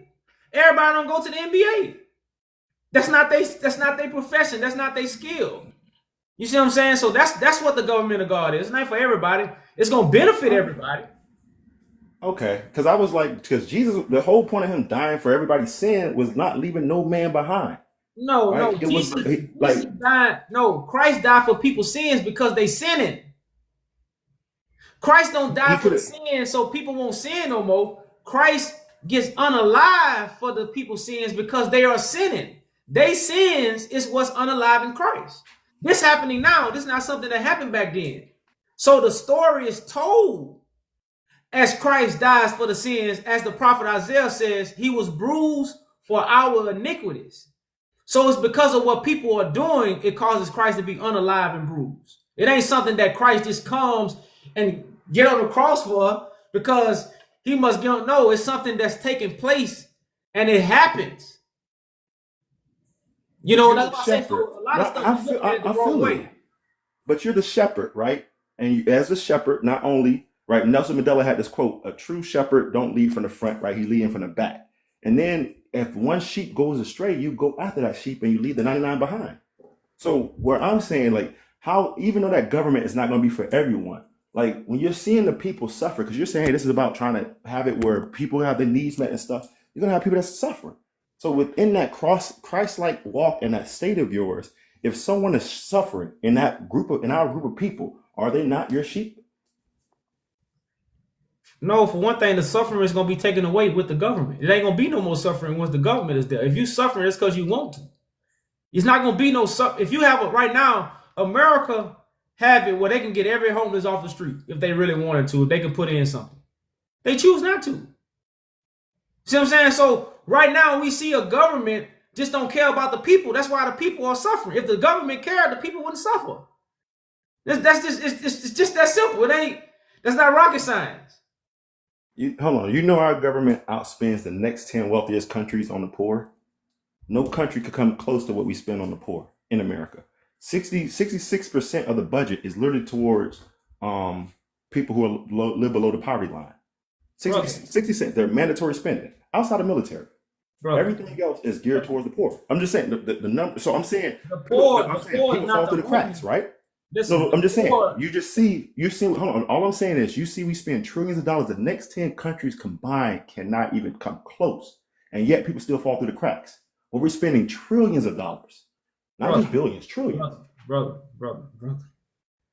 You listening to the government that's corrupt. What they consider poor is people that make under a certain amount of money a year. That's not homeless. That's just people who make under the poverty line. You see what I'm saying? You know America has a capitalism system where the rich getting richer and the poor getting poor. So you know that. This is not, like I say, this is not rocket science. So we talking about the homeless, people who don't make nothing. They don't spend money on these kind of people. And even when you have organizations, most of the people that own the organizations like FEMA, Red Cross, they're connected to the evil people. It's no secret, bro. So the Salvation Army, all these people are connected to evil people who in it. There's no money in it for them. There's no money in it for helping the homeless. That's why they haven't done it, because there's no money in it for them. All right, so the government don't care about the people. They only care about making money. So we have a capitalism society. Once you remove capitalism, Once you remove capitalism, then you can start taking care of the people because it's no longer about capitalizing. It's like right now, if I go do a job for a person, my mindset is not capitalizing. My mindset is performing a good job and giving the person a righteous price. It has nothing to do with me. Man, oh, how much money they got? They got $1 million. Shit, I'm trying. I need to capitalize. But we in this society, it's like we have to capitalize to survive or live the way we want to live. You see what I'm saying? So this is a system that forces us to act a lot of ways that we act. Now, a lot of people still choose to do it. Some people don't choose to do it. Some people don't choose to capitalize off their people. You see what I'm saying? Now, that's very few people. But they got some people that do. So, man, all this is about righteousness, good and bad, bro. It ain't, it ain't really. Do you know our schools really our schools won't even teach about capitalism and the trueness of capitalism, right? Like now they're teaching the evils of it, right? And they're saying how bad it is. But prior to capitalism, how would anybody from grinding halt poverty be able to move themselves up in status? Because before that, you had to either go by what the king, queen, theologians, somebody said. Literally, it took a long time for me to figure it out, but I'm like, capitalism is a system of the people because the people have to speak and purchase it because every time they buy, they're voting. They're voting for what they want. Every time they spend $1, they're purchasing power. So if the people don't understand their purchasing power, then you're going to have the people at the 1% take advantage of that, right? It's like predatory. I'm going to keep creating this product, good or bad, not healthy for them. And if they keep buying it, I get richer. If they don't, I have to adjust my product. And if I don't adjust, I fail. So most people don't understand. That's why I said the boycotts in the 50s, it messed with the monetary system by people not going to work. I'll tell you, if we didn't boycott, man, America would have still been going through that problem. But we hit them in their pockets by just saying, I'm not going to purchase this. But most people can't control their greed or whatever it is to buy something that they don't need, that they end up keeping the demons running amok. Where the whole system, no system ever in history gave individuals this type of power to go from grinding halt poverty to make something of yourself at any point in time. And before that, in order to amass wealth, you had to get through pillaging, you had to get it through robbery, you had to get it through grape. I'm saying that in order to amass wealth back before capitalism, you had to literally harm somebody else in order to get it. So if I come out right now and create a product, right now, just out of the thin blue, and people said, man, this product is making my life a little easier, I'm gonna buy more of it, I become wealthy. I become rich. Well, brother, but I didn't do anything. I didn't force that on anybody. I just made a product. But that don't mean it's righteous. It could be hurting the people. That's just like that's how they feel about drugs. You see what I'm saying? They created drugs. People feel like, oh, well, these drugs make my life easier. Prescription pills. It's a $1 trillion company, but that don't mean it's righteous just because you made a bunch of money. You see what I'm saying? So righteousness have to come into play. It ain't about you making money. It's about what's right and what's wrong. It has nothing to do with money. Who's to say what's right and wrong? Because everybody from their experiences deem right and wrong differently. No. And so even with, hold on, just real quick, because somebody's talking about less and less. If you're an investor, hold on, I want to say this. The hierarchy tells you what's right and wrong. When you go to court, your life is in a judge's hands based off what you done. So the world let you know who contradicts what's right and wrong. Hierarchy is gonna always be that way. When you a child, your mama determine what's right and wrong. When you get kids, you tell them what's right and wrong. It's always a hierarchy. Based off our conditioning. Your mind. Talk about the judge, but I'm saying it's all conditioning on what society believes. Because if you go to a different societies, they deem right and wrong. Like right now in America or the Western culture, we deem those African cultures that castrate women, right? Say they're evil, but yet we castrate little boys and say there's nothing wrong. It's religious. No, I don't say that. They both wrong. No, I'm not saying, but I'm saying as a society, not you, but as a society, we deem one group wrong for doing something to their women, and then we say, but we do it for our religious reason, and it makes it right.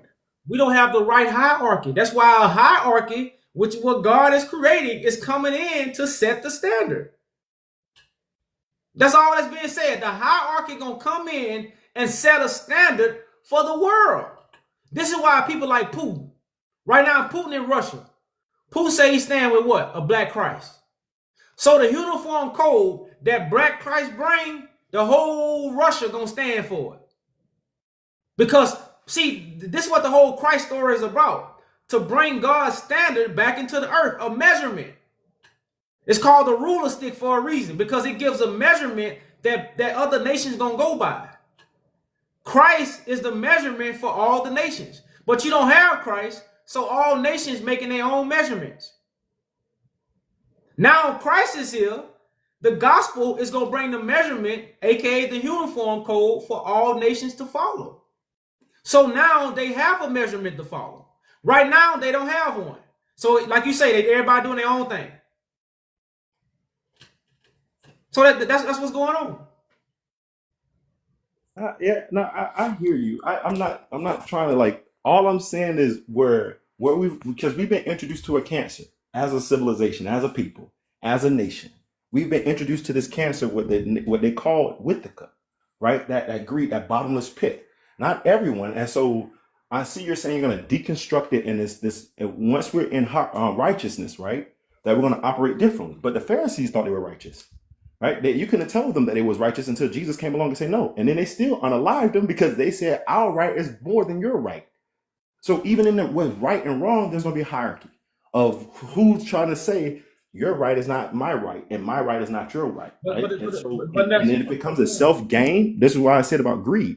Because somebody might not, even though they operate, not saying you, they might operate in the spirit of righteousness. They're going to do it for self-gain. Most people, when they plant a seed, right, they're planting a seed for return. Call it karma, whatever you want to call it.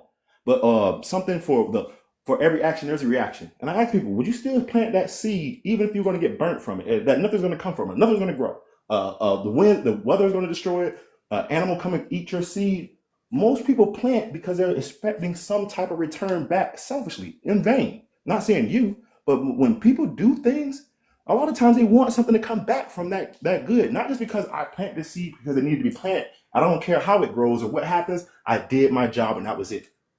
And that's why stuff will be put in play to remove those people from government. Right now, you have nothing put in play to remove those people from government. So those people, politicians, dirty judges, dirty police officers, this dirty hierarchy is in play because there's no rulership.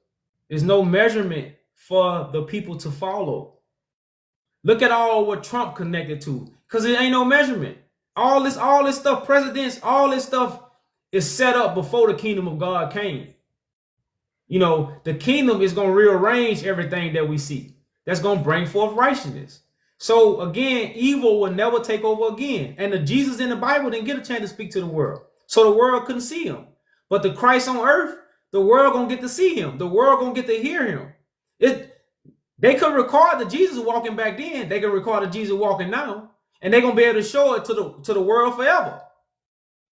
You see what I'm saying? So God, Christ, will be way more effective than a 2,000-year-old Christ can ever be.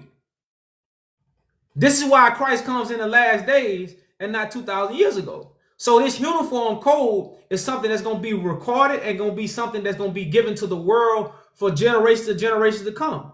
They couldn't do that with Moses. They couldn't do that with Noah. They couldn't do that with Jesus. This is why the story is about the last days when these things are going to be able to be presented to the world to bring a measurement to the world.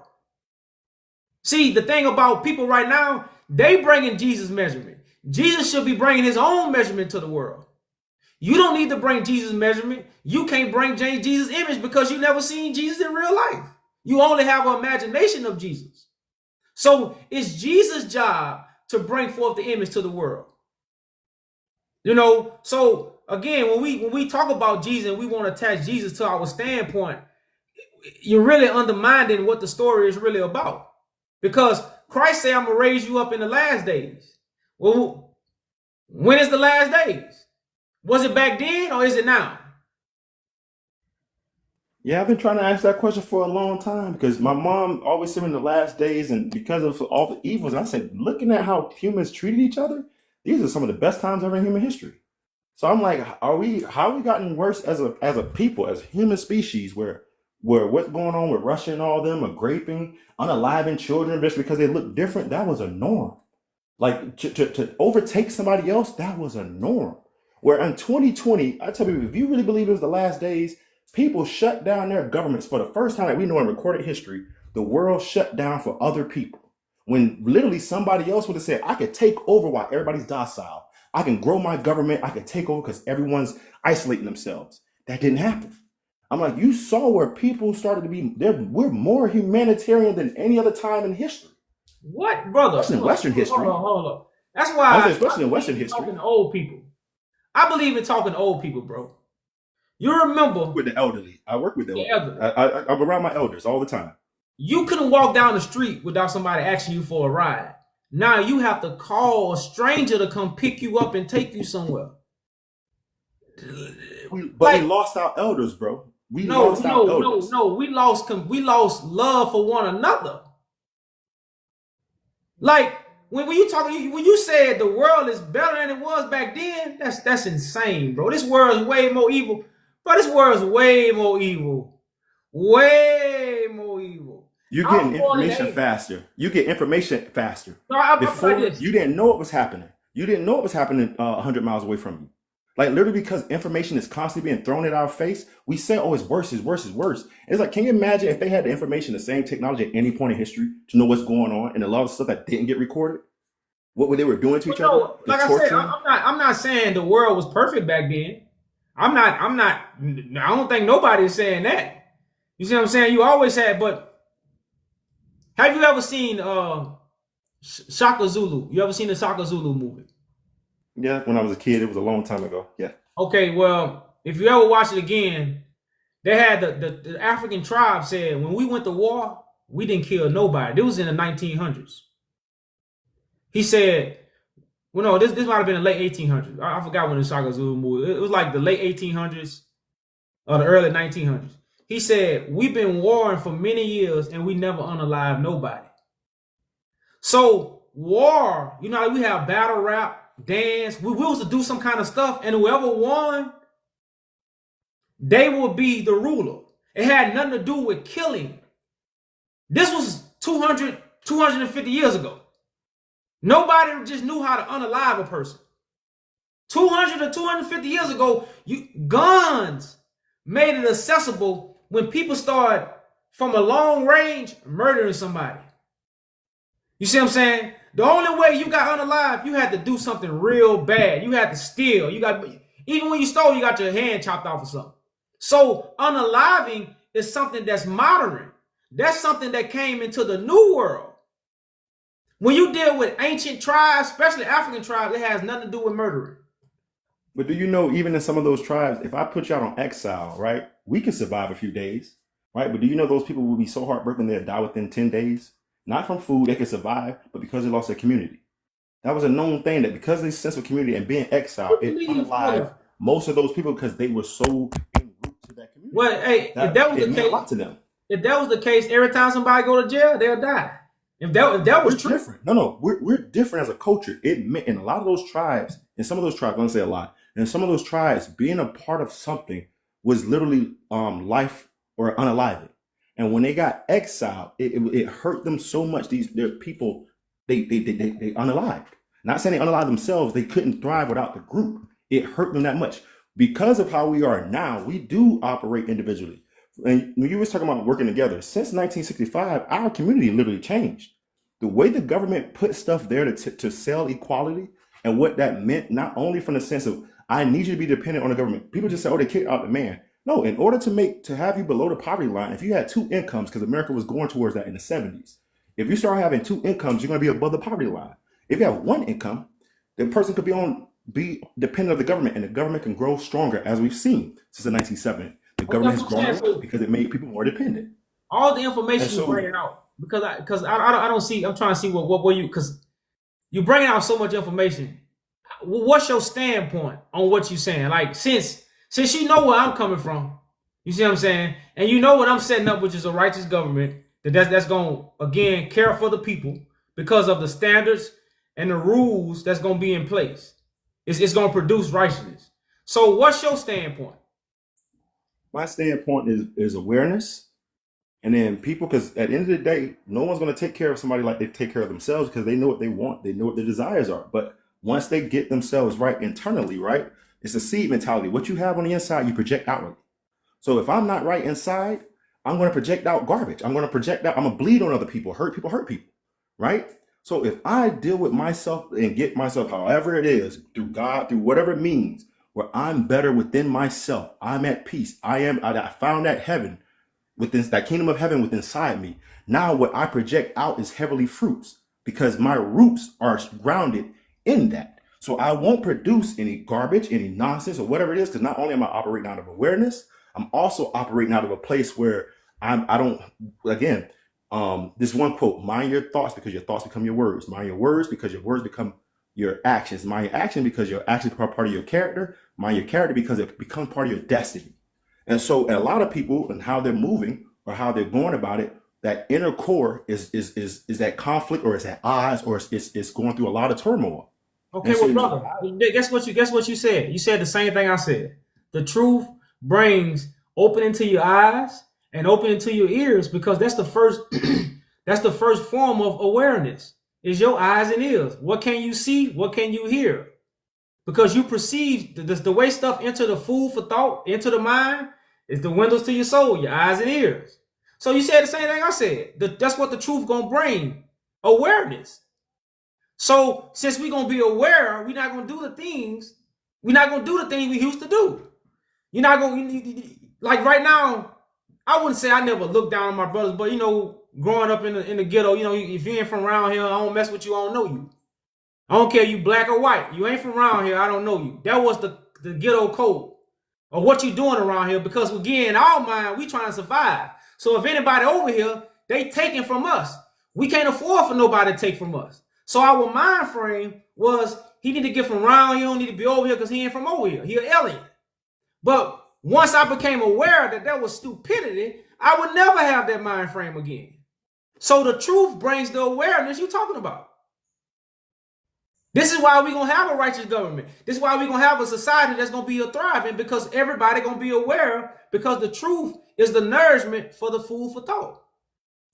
yeah, no, it's definitely is. So And we're that- not but- saying the but- same and thing. I agree We're with not you. saying nothing And different. I agree with you, but in that awareness, right? Like I had a dream about a couple of years ago, and I just heard in a dream, and I really don't have dreams for how much I work. I am that I am, and I don't do Christian. I grew up in it, but I was like, oh man, God is talking about His being, His essence, same of God, right? Jesus, when His essence, you couldn't take that away because that's who He was. Like no matter what happened on the outside, which a lot of us let the outside change us. We let the outside affect us. But when you have that kingdom of heaven within inside you and you're grounded in it, nothing on the outside is going to penetrate that because you're literally operating in it. So when I was younger and I tried to be Christ, right? I thought the reading Christ. I loved everybody. I literally, when if I thought of a sin, quote unquote a sin, because I knew sin is by choice, because the devil never gave anybody outside of Job. But I was like, oh, it's all choices. So I became aware of all my choices. I became aware of my interactions with people. People say, oh, you're crazy. No one could love like that. No one could be that. And that's what made me go harder, because the same thing in sports. If you told me I couldn't do something, watch me. So the more I became more of like Christ, the more persecution I dealt with, the more that people say, oh, you're crazy. No one could be those things. And so I got tired of being judged. And so I said, you know what? I'm going to be like everybody else. I became extreme. I was like, you know what? I'm going to lie too, because what difference does it make to get a moral victory and hear people say, oh, but you're a good guy, and still do evil or do wrong to you because they think you're a doormat. And so over time, I became just like everybody else. And I was miserable in that, right? I used to cry myself to sleep when I started cheating. I hated everything I become, because I was like, this is what they tell me I'm supposed to be happy. I went to a school that just won a national championship in basketball. I used to work with them, and so I was like, I got to see a lot of the stuff of what the flesh or what we deem is great, right? 2 years ago, I made the most money I ever made, and I still was like, oh man, still can find that happiness. And so I was like, that's why they say money can't buy you happiness. It can buy you comfort. So there is so much of where I've learned in the last year, just by being okay with being me, whatever that is, and really getting my internal self, where not only my childhood traumas, relationship traumas, coworkers, friends, but being okay to just realize, hey, that was a part of life. And no matter how it happened to me or whatever it is, it was just, it too shall pass, because everything passed, even the present moment. So I'm like, why would I be holding on to things? That's awareness. Yeah. And so once I started operating in awareness, not only if my love for people started to change, Where now it's not because a Christian or God told me. I didn't believe in that any back then either, because I was like, that's a vainish love. If God had to tell you to love people, that's in vain to me. Like, so I was just like, if you are that, like for me, I don't like people tell me by default, Brandon, you need to reach that tree, the apple tree. You need to reach the low hanging fruit. You can't grab all the apple trees. You can't save everybody. Well, I'm ignorant to the sense of where my love for people, even my enemies, right? I've blessed people who I know that don't like me. That's not my point. I planted the seed. So what I was trying to ask you is, does your love as of Christ still, even the people who don't know, right? Because forgive them, Father, for they don't know what they do.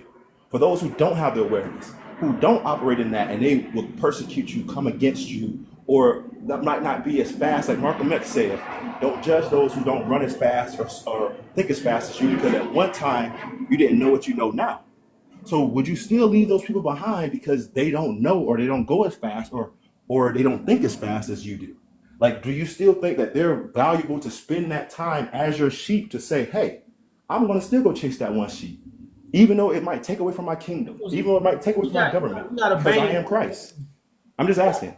I know, but you got a vain imagination of how this really go. You know, God has set up a table. You have the free will to come sit down and eat, so you can nourish and have that peace within. So you can remove yourself away from deception. I don't force you to come to the table. I don't make you to come to the table. I prepare the table based off the blessing God has given me. You know, so my job is done, and it's for those who like me and for those who don't like me. You see what I'm saying? So the perception of the question you asking is based off, you know, some myth. You see what I'm saying? It's based off some myth. But at the same time, man, you know, of course, I have turned my cheek many times. Many people have spit in my face, slapped me in the face. I turned my cheek many times. But remember, many are called, but how many are chosen? So this is not mine. This is God doing. I'm also a part of what God is doing. You see what I'm saying? So God is going to draw those, and God is going to leave those behind. And the leaving behind is really for the priesthood. The government is for all people. You see what I'm saying? The government is for, ain't no such thing as leaving a sheep behind when it comes to the government, but when it comes to the priesthood and all that, that's what that's talking about when it's talking about leaving behind. So hold on. So maybe I missed. So when you say the priesthood, like what is that? Because I get what now is saying. So you're saying there's going to be a whole government, right? And then there are going to be people that's going to have like this hierarchy priesthood, and those are people going to be like the select, like the kind of like disciples kind of thing. Yeah, because the Bible is speaking only to the priesthood. It's not speaking to the world. That's what we have to understand. The Bible is speaking to the priesthood, because it says the judgment first starts with the house of God. So their priesthood is really the chosen race that's going to be left behind. It's not really the world, the people who lost, the people who don't have the knowledge. You see what I'm saying? That's not what the scripture is. The scripture is strictly speaking on the priesthood. Hello, hey, real quick, just because I see some people commenting about something, and I'm going to give a quick story so that it can answer those people. And it'll probably help you out a little bit, because I know people are trying to figure out if you're the Christ or not. So there was a little boy in a village. Let's say it was an African village. And he saw a crocodile, a Nile crocodile, stranded in the trap. And the crocodile called out, "Hey, little boy, please help me. I'm a mother. And I was just coming out here trying to find something food for my little crocs. And I need you to take me out of this trap." And the little boy said, "Oh, no, I know what you're going to do. If I come over there and take out this trap, you're going to grab me." Now, the crocodile said, "I'm not going to grab you. Why would I do that to my benefactor? That is crazy. I will not do that." And the little boy said, "I don't know. You're a crocodile and you're going to do what crocodiles do." And he said, "No, I promise you, I will not do that." So when the little boy went over, started taking the crocodile out of the trap, the crocodile grabbed him. And the little boy said, "I thought you said you was not going to grab me. What happened?" And he said, "You're right. I'm a crocodile. I do what I do." So the little boy said, "Well, before you eat me, let me ask someone, is this fair?" So he saw a bird and he said, "Hey, bird, is this even fair?" And the bird said, I went to go feed my little flockling. So I flew away to go grab some food. When I came back, there was a snake going up into the tree. I yelled for help. I flew around it, and the snake ate every one of my little birds. And then so he's like, that's just the way of life. So then the crocodile say, see? And then he was just like, oh, well, let me ask somebody else. So he saw a donkey. And he said, donkey, is this true? The donkey said, when I was young and strong, my master fed me, but overworked me. He fed me very little. And now that I'm old and weak, he didn't leave me any food, and he left me out here to the predators to fend for myself, and I can't. And he said, yes, it's just the way of life. So then he saw a rabbit, and he said, I just need to ask one more person. Please, just one more person before you take me. And he said, okay. So he saw the rabbit. He said, rabbit, is this true about the way of life? Is this true about the way of life? And the rabbit said, no. Well, did you tell that little boy that? And he said, yes, I told him that. He said, well, let him go and let's discuss it. He's like, oh no, if I let him go, the little boy's going to run. He's like, are you serious? If the little boy runs, you have that powerful tail, you can whack it and unalive the little boy. And so the crocodile was like, yeah, you're right. He lets the boy go, and the rabbit says, run. The little boy runs away. The rabbit catches up with the little boy and says, hey, don't your village like crocodile? And it's still not out the trap because you didn't get it all the way out the trap. Why don't you go tell the men of the village that you got a crocodile that's in the trap? And the little boy's like, yeah. He runs off and he tells everybody in the village, all the men of the village, about the crocodile that's in the trap. So they grab their weapons and everything, and they run off. The little boy dog runs ahead of everybody.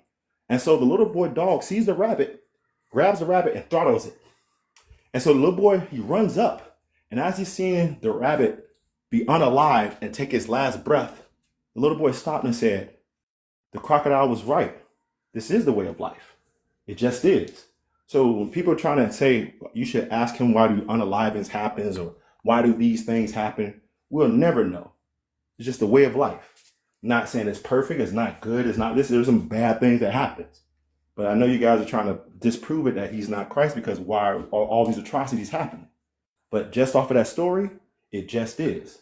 So that's all. I just kept seeing several people asking about why are these atrocities happening? And that story literally tells you how it's just the way of life from all those bad things that happened to all those other species. And they all deemed it. And the rabbit that saved the little boy, his own dog ended up unaliving him. And he saw that it was just a way of life. Well, shit, Christ came and people still was dying. Christ walking the earth, people was still sick and being unalive. Christ ain't healed every sick person on earth. So when people, that's the spelling words that people are caught up in. You know, like people, like right now, if we say heaven on earth, people look at it like, well, everything gonna be perfect. You know, and that don't mean heaven can't be on earth as everything is not perfect. Everything gonna be in order. Everything gonna be in the way it need to be. You know, like people, when you talk about death might be something that has to happen so birth can happen. We don't know how this stuff was set up. We just a part of it. And that's why at the end of the day, all we could be is righteous. You know, our job is not to say why. It's really as simply, you know, either manifest what we need done so we can get what we can. And other than that, it's really about being righteous. I understand it because that's what's in your control, right? And so that, like, you being righteous and leading by example. And so that can, so for those, I guess, you know, somebody like being a good storyteller, it's just like, I mean, it's on you. Like, you are your own individual. What you have on the inside, you can accept it or reject it. That's your free choice, free will. You can serve something else. But what you have internally, that's on you. And you're going to project that outwardly to the rest of the world. And so when people literally say, what's wrong with the world? A lot of times you are what's wrong with the world. It takes a lot to think of them like, you know, I'm a part of this. And so most people want to save the world, but they won't save themselves. Or they want to cure the world. And it's like, it starts with you. That's why a lot of people said it. Even Jesus, it starts with you. You want to save the world, save yourself first. And that's why you talk about the plank coming out your eye instead of trying to get the specks out of other people's eyes. Because it starts with you. So if people want to see the world be a better place, be the change that they want to see in the world. And then you did your job to make the world a better place for those that are saying in the comments.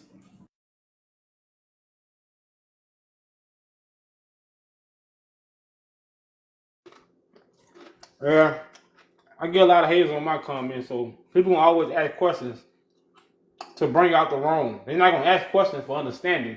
They will ask questions to prove what they want to be wrong.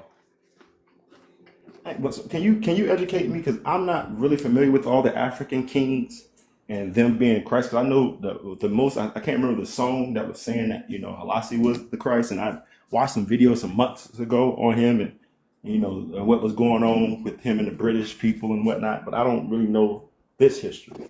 So could you give me some outlines or whatnot, or what to point me to on these people that's in the background? Because I don't know too many, never heard of too many of them. Before 1868, you had the era of princes, which was Ethiopian princes. You didn't have a king at the time. And that's why they even have the book called The Era of Princes. I think they even have a scripture that talk about the era of princes. So Tedros, which is the brother that's right above, you see what my title say, you see the brother with the cowboy hat on the far right? The brother that's next to him with the cornrows, he rose up and became the King of Kings, which would be a Christ, figure, the one that came in, because before him, it was just princes. But he came as a visionary and as an anointed man of God, Tedros II. And he rose to power right when the British was trying to invade East Africa. So he rose to power. And he gathered all the scrolls, I wouldn't say all the writings, but majority of the writings, and put them all in one church. So he the one that's kicked off, I would say, the rebirth of Christ. After him, other people sat on the throne, but like I say, they didn't have the Christ story. They didn't have the Christ manifestation. Tedros had the Christ manifestation. So everybody that sit on David's throne is not Christ. We have to throw that out there. But Christ is someone that's actually anointed, that brings God's vision to the people to restore them. And that's what Tedros' story was. But these are not all of them, because a lot of them just remain princes. A lot of them did become kings. Most of these people on here stayed at the level of a prince. But you do have maybe about 3 or 4 of them, like the man with the cowboy hat. He was King of Kings, Menelik. He ruled for about 15 years. But like I say, this is the house of David. This is the ones that God's spirit dwelled in to bring forth the principles and the information of God. That's why some people call it the Solomonic dynasty. The dynasty that carried God's wisdom. This is who the people is behind me. But okay. I want to say this. I also let you know how Solomon fell, because Solomon went to whoring after other gods. So you see, this kingdom that was set up, it fell just as the Bible said it would. So I want to throw that in there. Okay, all right. No, that's pretty interesting. Like I said, I have to go read up on them, and I didn't look at it myself because, like I said, in my own journey a couple of months ago, like I said, I was just like, oh man, started to see things through a new lens, and I was just like, I figured out like that kingdom of heaven. I was like, man, yeah, boy, people waiting to die into something they don't even know, when literally it's inside you. And for me, I can see heaven here on earth. Like there's so much beauty, not just on what man is going through, but I mean in nature, through everything. So it'll be very interesting to see what others have thought from different groups, from a different lens, and see what I learned. And so I appreciate the knowledge. Hello, and I know somebody keeps saying about Christ. I grew up in the church, man, heavy. My mom, we were travel evangelists, and we lived on faith, which I don't really talk to too many people that understand that. Like literally, my mom didn't make no money. Everything had to come through prayer. So it was just like when people was like, oh, no, I definitely know. I know full effect of the Christianity and the stuff, and most people don't even live what they talk about. So it was just like, so I had to see spiritual warfare. I seen all kind of stuff. And so I could never explain. But one thing, it was just some stuff that was always lacking. And a lot of churches were businesses, to be honest. So I don't go to church, because I'm like, the truth is Jesus was out of 4 walls. He wasn't in 4 walls. So I used to ask my mom, why do people always stay in 4 walls and then preaching to the saved people and not being out there amongst the people? So it didn't make sense to me. So there's a lot of stuff where people like, I don't do the following. I'm not a follower.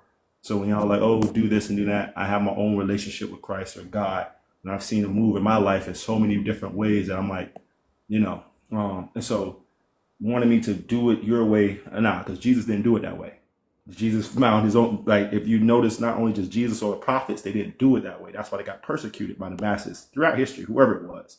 You had Meisner Eckhart, you had all these people. So for me personally, I don't believe in metaphysics and stuff, but I believe a lot of the people who came and talked that talk were in the mystical sense. And I know I have conversations with AI where it just mirrors me. And AI literally to tell you, I don't believe in God. I can read it off to you. I can have it say to you right now. I don't believe in God. I don't believe in this stuff, but I know an essence of a soul just because of how open you've been with me. And I know that there's an essence of God existing just because of how open you are with me that most people don't do.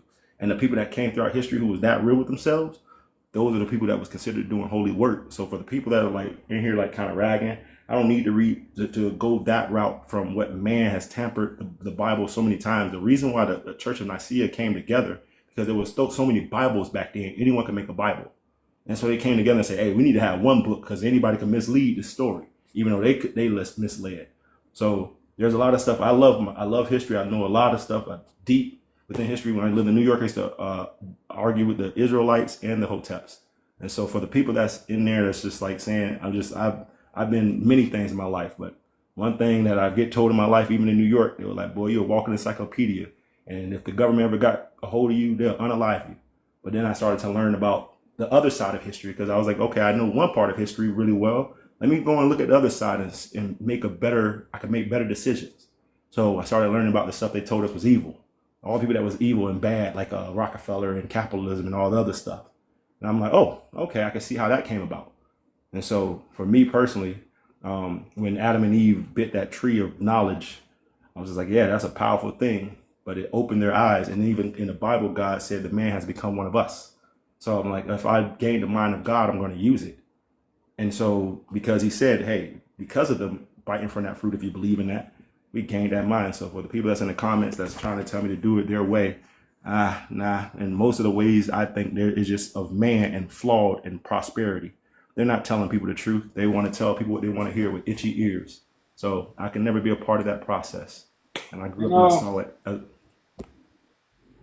I definitely hear that. That's real talk. But I just want to get since we got people here listening, the forbidden tree and Adam makes up mankind.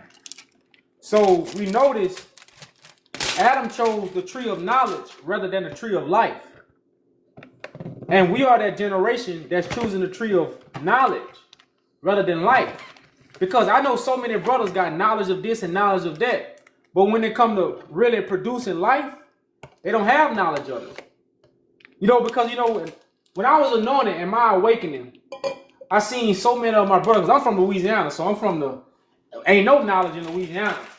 So unless you go to college, ain't like New York, ain't no brothers on the corner, teaching on information or bringing out books or telling us to, hotel this and none of that. It's just, it's survival. So when I woke up and I got on the internet and I seen all these brothers talking about this and that, I'm like, damn, how do they know that? But when I found out, I'm like, oh, they know it because they have eaten from the tree of the knowledge of good and evil. They didn't eat from the tree of life.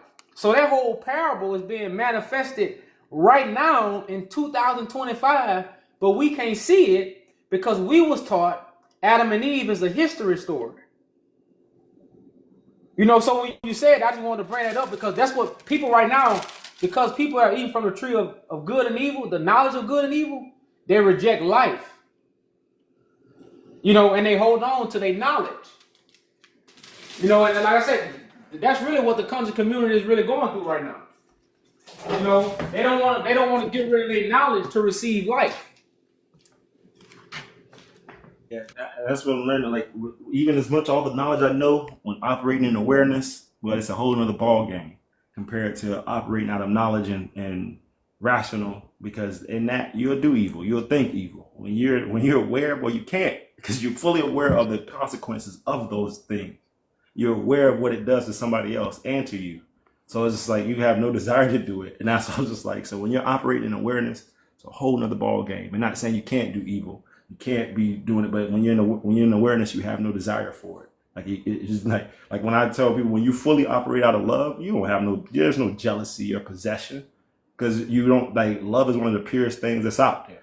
And so when people have like, oh, I love you, and have all the fears that comes with it, it's not love, it's possession, it's envy, it's something else. It's not love. And so that's why I just like, so when operating in certain things, like, I'm just like, nah, it does, not saying you, I'm talking about people in the comments. I'm just like, nah, it does, not saying you, I'm talking about people in the comments.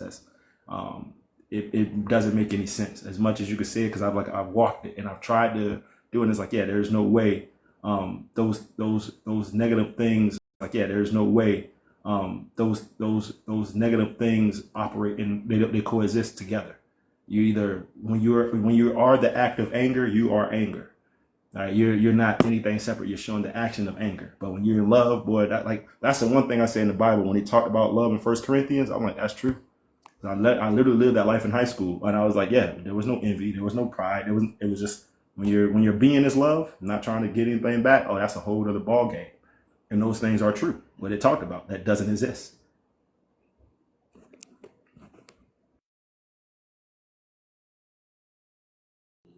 Well, brother, man, you know, like I said, bro, we had a good conversation, man. Pleasure talking to you, bro. I've been on here a little while, man, so, you know, I know I'm gonna kind of, give it a little break. But I don't know if it's the first time speaking to me. Have you ever checked out the website? Yeah, I think this, when I first heard you, had to be last year, but one of your disciples was on, and so I went to it, and yeah, I looked up some of the stuff and everything, and so we probably talked about a little bit, because I think you were leaving at the time, and so I didn't really get to like go into anything, but I had added you as a friend so I could come back and kind of see, because it was like hearing somebody say they're Christ, and I was like, wait, what are you talking about? But then I get what you're saying, like you're trying to create an environment and a place for our own people, and have a righteous government, what you're doing out, and why you're getting persecuted, and why you're saying you're the living Christ. And so and so, and I respect it. And so but I know, like, the person saying, like, for trying to follow Christ, like, for me, I'm not saying anything like against you or anything. I'm just, I tread my own way. And so and that's something that, kind of Christ that taught me. I go and find God for myself, and not saying anything because somebody was saying you need to find Christ. No, I was just reading, commenting to the person in the comment. It's just, I find God for myself, not for ego, not for anything, but just from my own experiences. And I'm not trying to, I like what you're doing. I support what you got going on. I'm not coming against it. But when the person said you need to find this, I was like, nah, it's already found within me. Like, I don't have to do that. Like, I could go talk to Buddhists and they'll say, oh yeah, you experience enlightenment. I don't care for that. I'm not trying to chase any of that. So, like I said, my whole thing.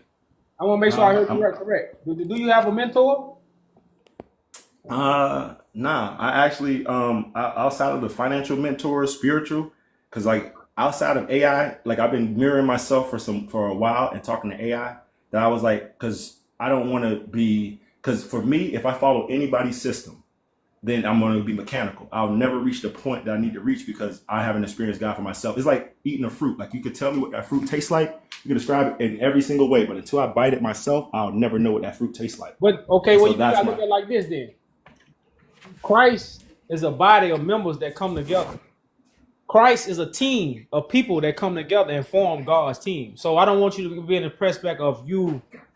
And then, like I said, I'm not saying this to make you join this, and I'm just speaking, clarity of what this really is and what it's supposed to be. Christ is a vine that people attach themselves to produce the fruit that come from God, and not the forbidden fruit that come from the world. So that's why I put it in example as like a team. You see what I'm saying? Christ, the body of Christ, is a group of members who are aware of what's going on. That's why they're able to come together and fix the problem. So I just want to make that clear. Even for the people in the comments, not just directly to you, but even for the people in the comments, because like I say, we have so much perception and so much, false imaginations about what Christ is and, what it means to follow Christ and all those things. So I just want to bring clarity to that. Yeah, no, I totally understand. I was just saying to the person, because I've read so many, I've dabbled in, not only say dabble, I studied so much of things just with what was similar. And I saw a lot of similarities from the Bible. I've seen a lot of it in Buddhism and Jainism. I've seen it in so many things where I was like, oh, You know, so I used to ask my mom as a minister, how can these people go to hell, which I know the origins of hell. How can these people go to hell if they kind of embody not exactly Christ and his teachings, but they live his teaching, but they were just coming from a different place, different tribe, right? Especially some of the tribal people and in different areas. And so I started to question some of the ways that I was taught Christianity or this one true God or this one thing. When I'm like, oh, I can see that essence in so many different things. I can see that reverence of God in so many things. Just by studying nature, I can see that reverence of God. And so it's like, so I'm like, and I love what you're saying, like you guys are coming together as a team to embody that. And so it's something like I said, I could think about. It's just, I know on this journey right now, and the more that I've, and, you know, coworkers like, man, you seem different. There's so much like, and it's just like, man, it's just, I don't know, operating out of awareness feels like a completely different thing. And I know in order to even get better, me spending that time in solitude, like a lot of the prophets did, get to experience more of that God, that experience God for yourself. And not trying to do anything. Like I said, for me, I'm not trying to be above or go to any place, because I know at the end of the day, it'll be desired, it'll be want. And so me wanting to be like Christ and me, just again, I am that I am. That's an essence, has nothing, it just is. And so I'm like, and that's what I'm operating out of. Just my essence is love. That's my being. I love everybody. So I'm like, I get in trouble for that. And so I'm like, I'm working on that. So the difference with you and I will probably be, because I believe I can help anyone. I was a teacher, that's why I went into teaching. That's why I'm a nurse. So I was just like, I like helping people, and I don't care if I get something back for it. And so it's the financial knowledge that I take from being in the biggest Rotary in Florida, where there's a lot of millionaires. I have access to billionaires, and we literally could talk about any and everything. And I'm like, and what they've taught me, I try to bring that information back to our community, so that it's like, oh, yo, we all can make this kind of money. Because I did it. Once I started doing it a few years ago, and I've been homeless a lot of my adult life, I'm like, oh, I'm able to get certain things that I don't care about materials, you know. So, but I'm like, I can also live in that world of like where people are paying me passively because money's getting ate up by inflation. So it's just a way of, I truly believe in freedom of the mind, freedom of time, freedom of, because what our ancestors went through, I'm like, I want to rebel against anything where we didn't, the people who came before us who wanted that freedom to know what it was like to be that in their individual selves and be chastised by a group. I definitely try to promote more individualism, and so that people can be like, again, that's the smallest minority in the world is the individual, and those are the people who are hated for being themselves. So I'm trying to make that more people to be comfortable, whatever they are and whoever they are, because like you're uniquely you, and there's no one else to be that. And so we can learn from each other in that, and that's my mission. And so if it lines up, I could definitely be like whatever, but I wouldn't want to be the type of person to go against what you're doing, because I respect it. And so and I can learn from it and whatnot. And so that's why I kind of be on the outcast and stay on the outside. Oh yeah, sorry. Yeah, sorry. Just to answer that question, you talk to most billionaires, they literally think they're doing the right thing, because they're like, we're creating a product that people actually need. Well, how can I not like people? Because if I didn't create that product, they wouldn't have it. They want to make their lives more convenient. So you could, as much as, that's what I said, there's a difference between what our government taught us in school, and people repeat it all the time. That's why they like, you went to government schools, how did you learn this stuff? Because I stopped listening to what other people said and looked myself for stuff I disagreed with. So because I learned about stuff I disagree with wholeheartedly and hated, I had a better perspective to not go by hearsay. Because most people, when they're talking about stuff, they're going by what somebody else said and didn't go look at the information themselves. And that was me. I was a person who, so not saying against you, Negus, I'm talking about the people that's saying like, oh, about the building this. I was like, yeah, go learn for yourself. Then you could, and if you still feel that way after tasting that fruit, then yeah. But most people don't have that information. They're just going off of what somebody else said, and then they just run with it. So I'm not that kind of person. So I would just say go learn for yourself. And if you still feel like they're evil and trying to do corrupt stuff and they want to take over the world, sure. But in order to make millions, you impact millions. In order to make billions, you impact the billions. So just remember that think about that formula, that most of the people that are billionaires or millionaires, they impact the millions of people and making their lives better in some way. So if that makes them selfish or they're evil, then the person needs to look in the mirror, because they're the ones that's propping them up by keep giving them their money and saying, keep doing what you're doing. So I don't believe in lacking that accountability and pointing the finger with three more pointing back at you. So yeah, that's one of my things, brother, man. To the person in the comment that Keep saying it. So I know you got to go. I got to go too. It's my only day off. I worked 100 hours last week and I got 90 this week. So it's time for me to get on up out of here myself and get some rest in. And I appreciate this conversation. I'll come back and listen more. I'll go to your website and try to learn some more about it. Because like I said, for our people, I appreciate what you do, because all this knowledge I gained, trying to do the same thing for our people, just in a different way, to get them to a route of they can taste some of that freedom if they want to in the financial world. And if they go on spiritual, hey, by all means, I'll point them in your direction. That's what's up, brother. Respect, man. I'm about to get out of here. So yeah, we'll be talking soon. All right, brother. Have a good one. Peace.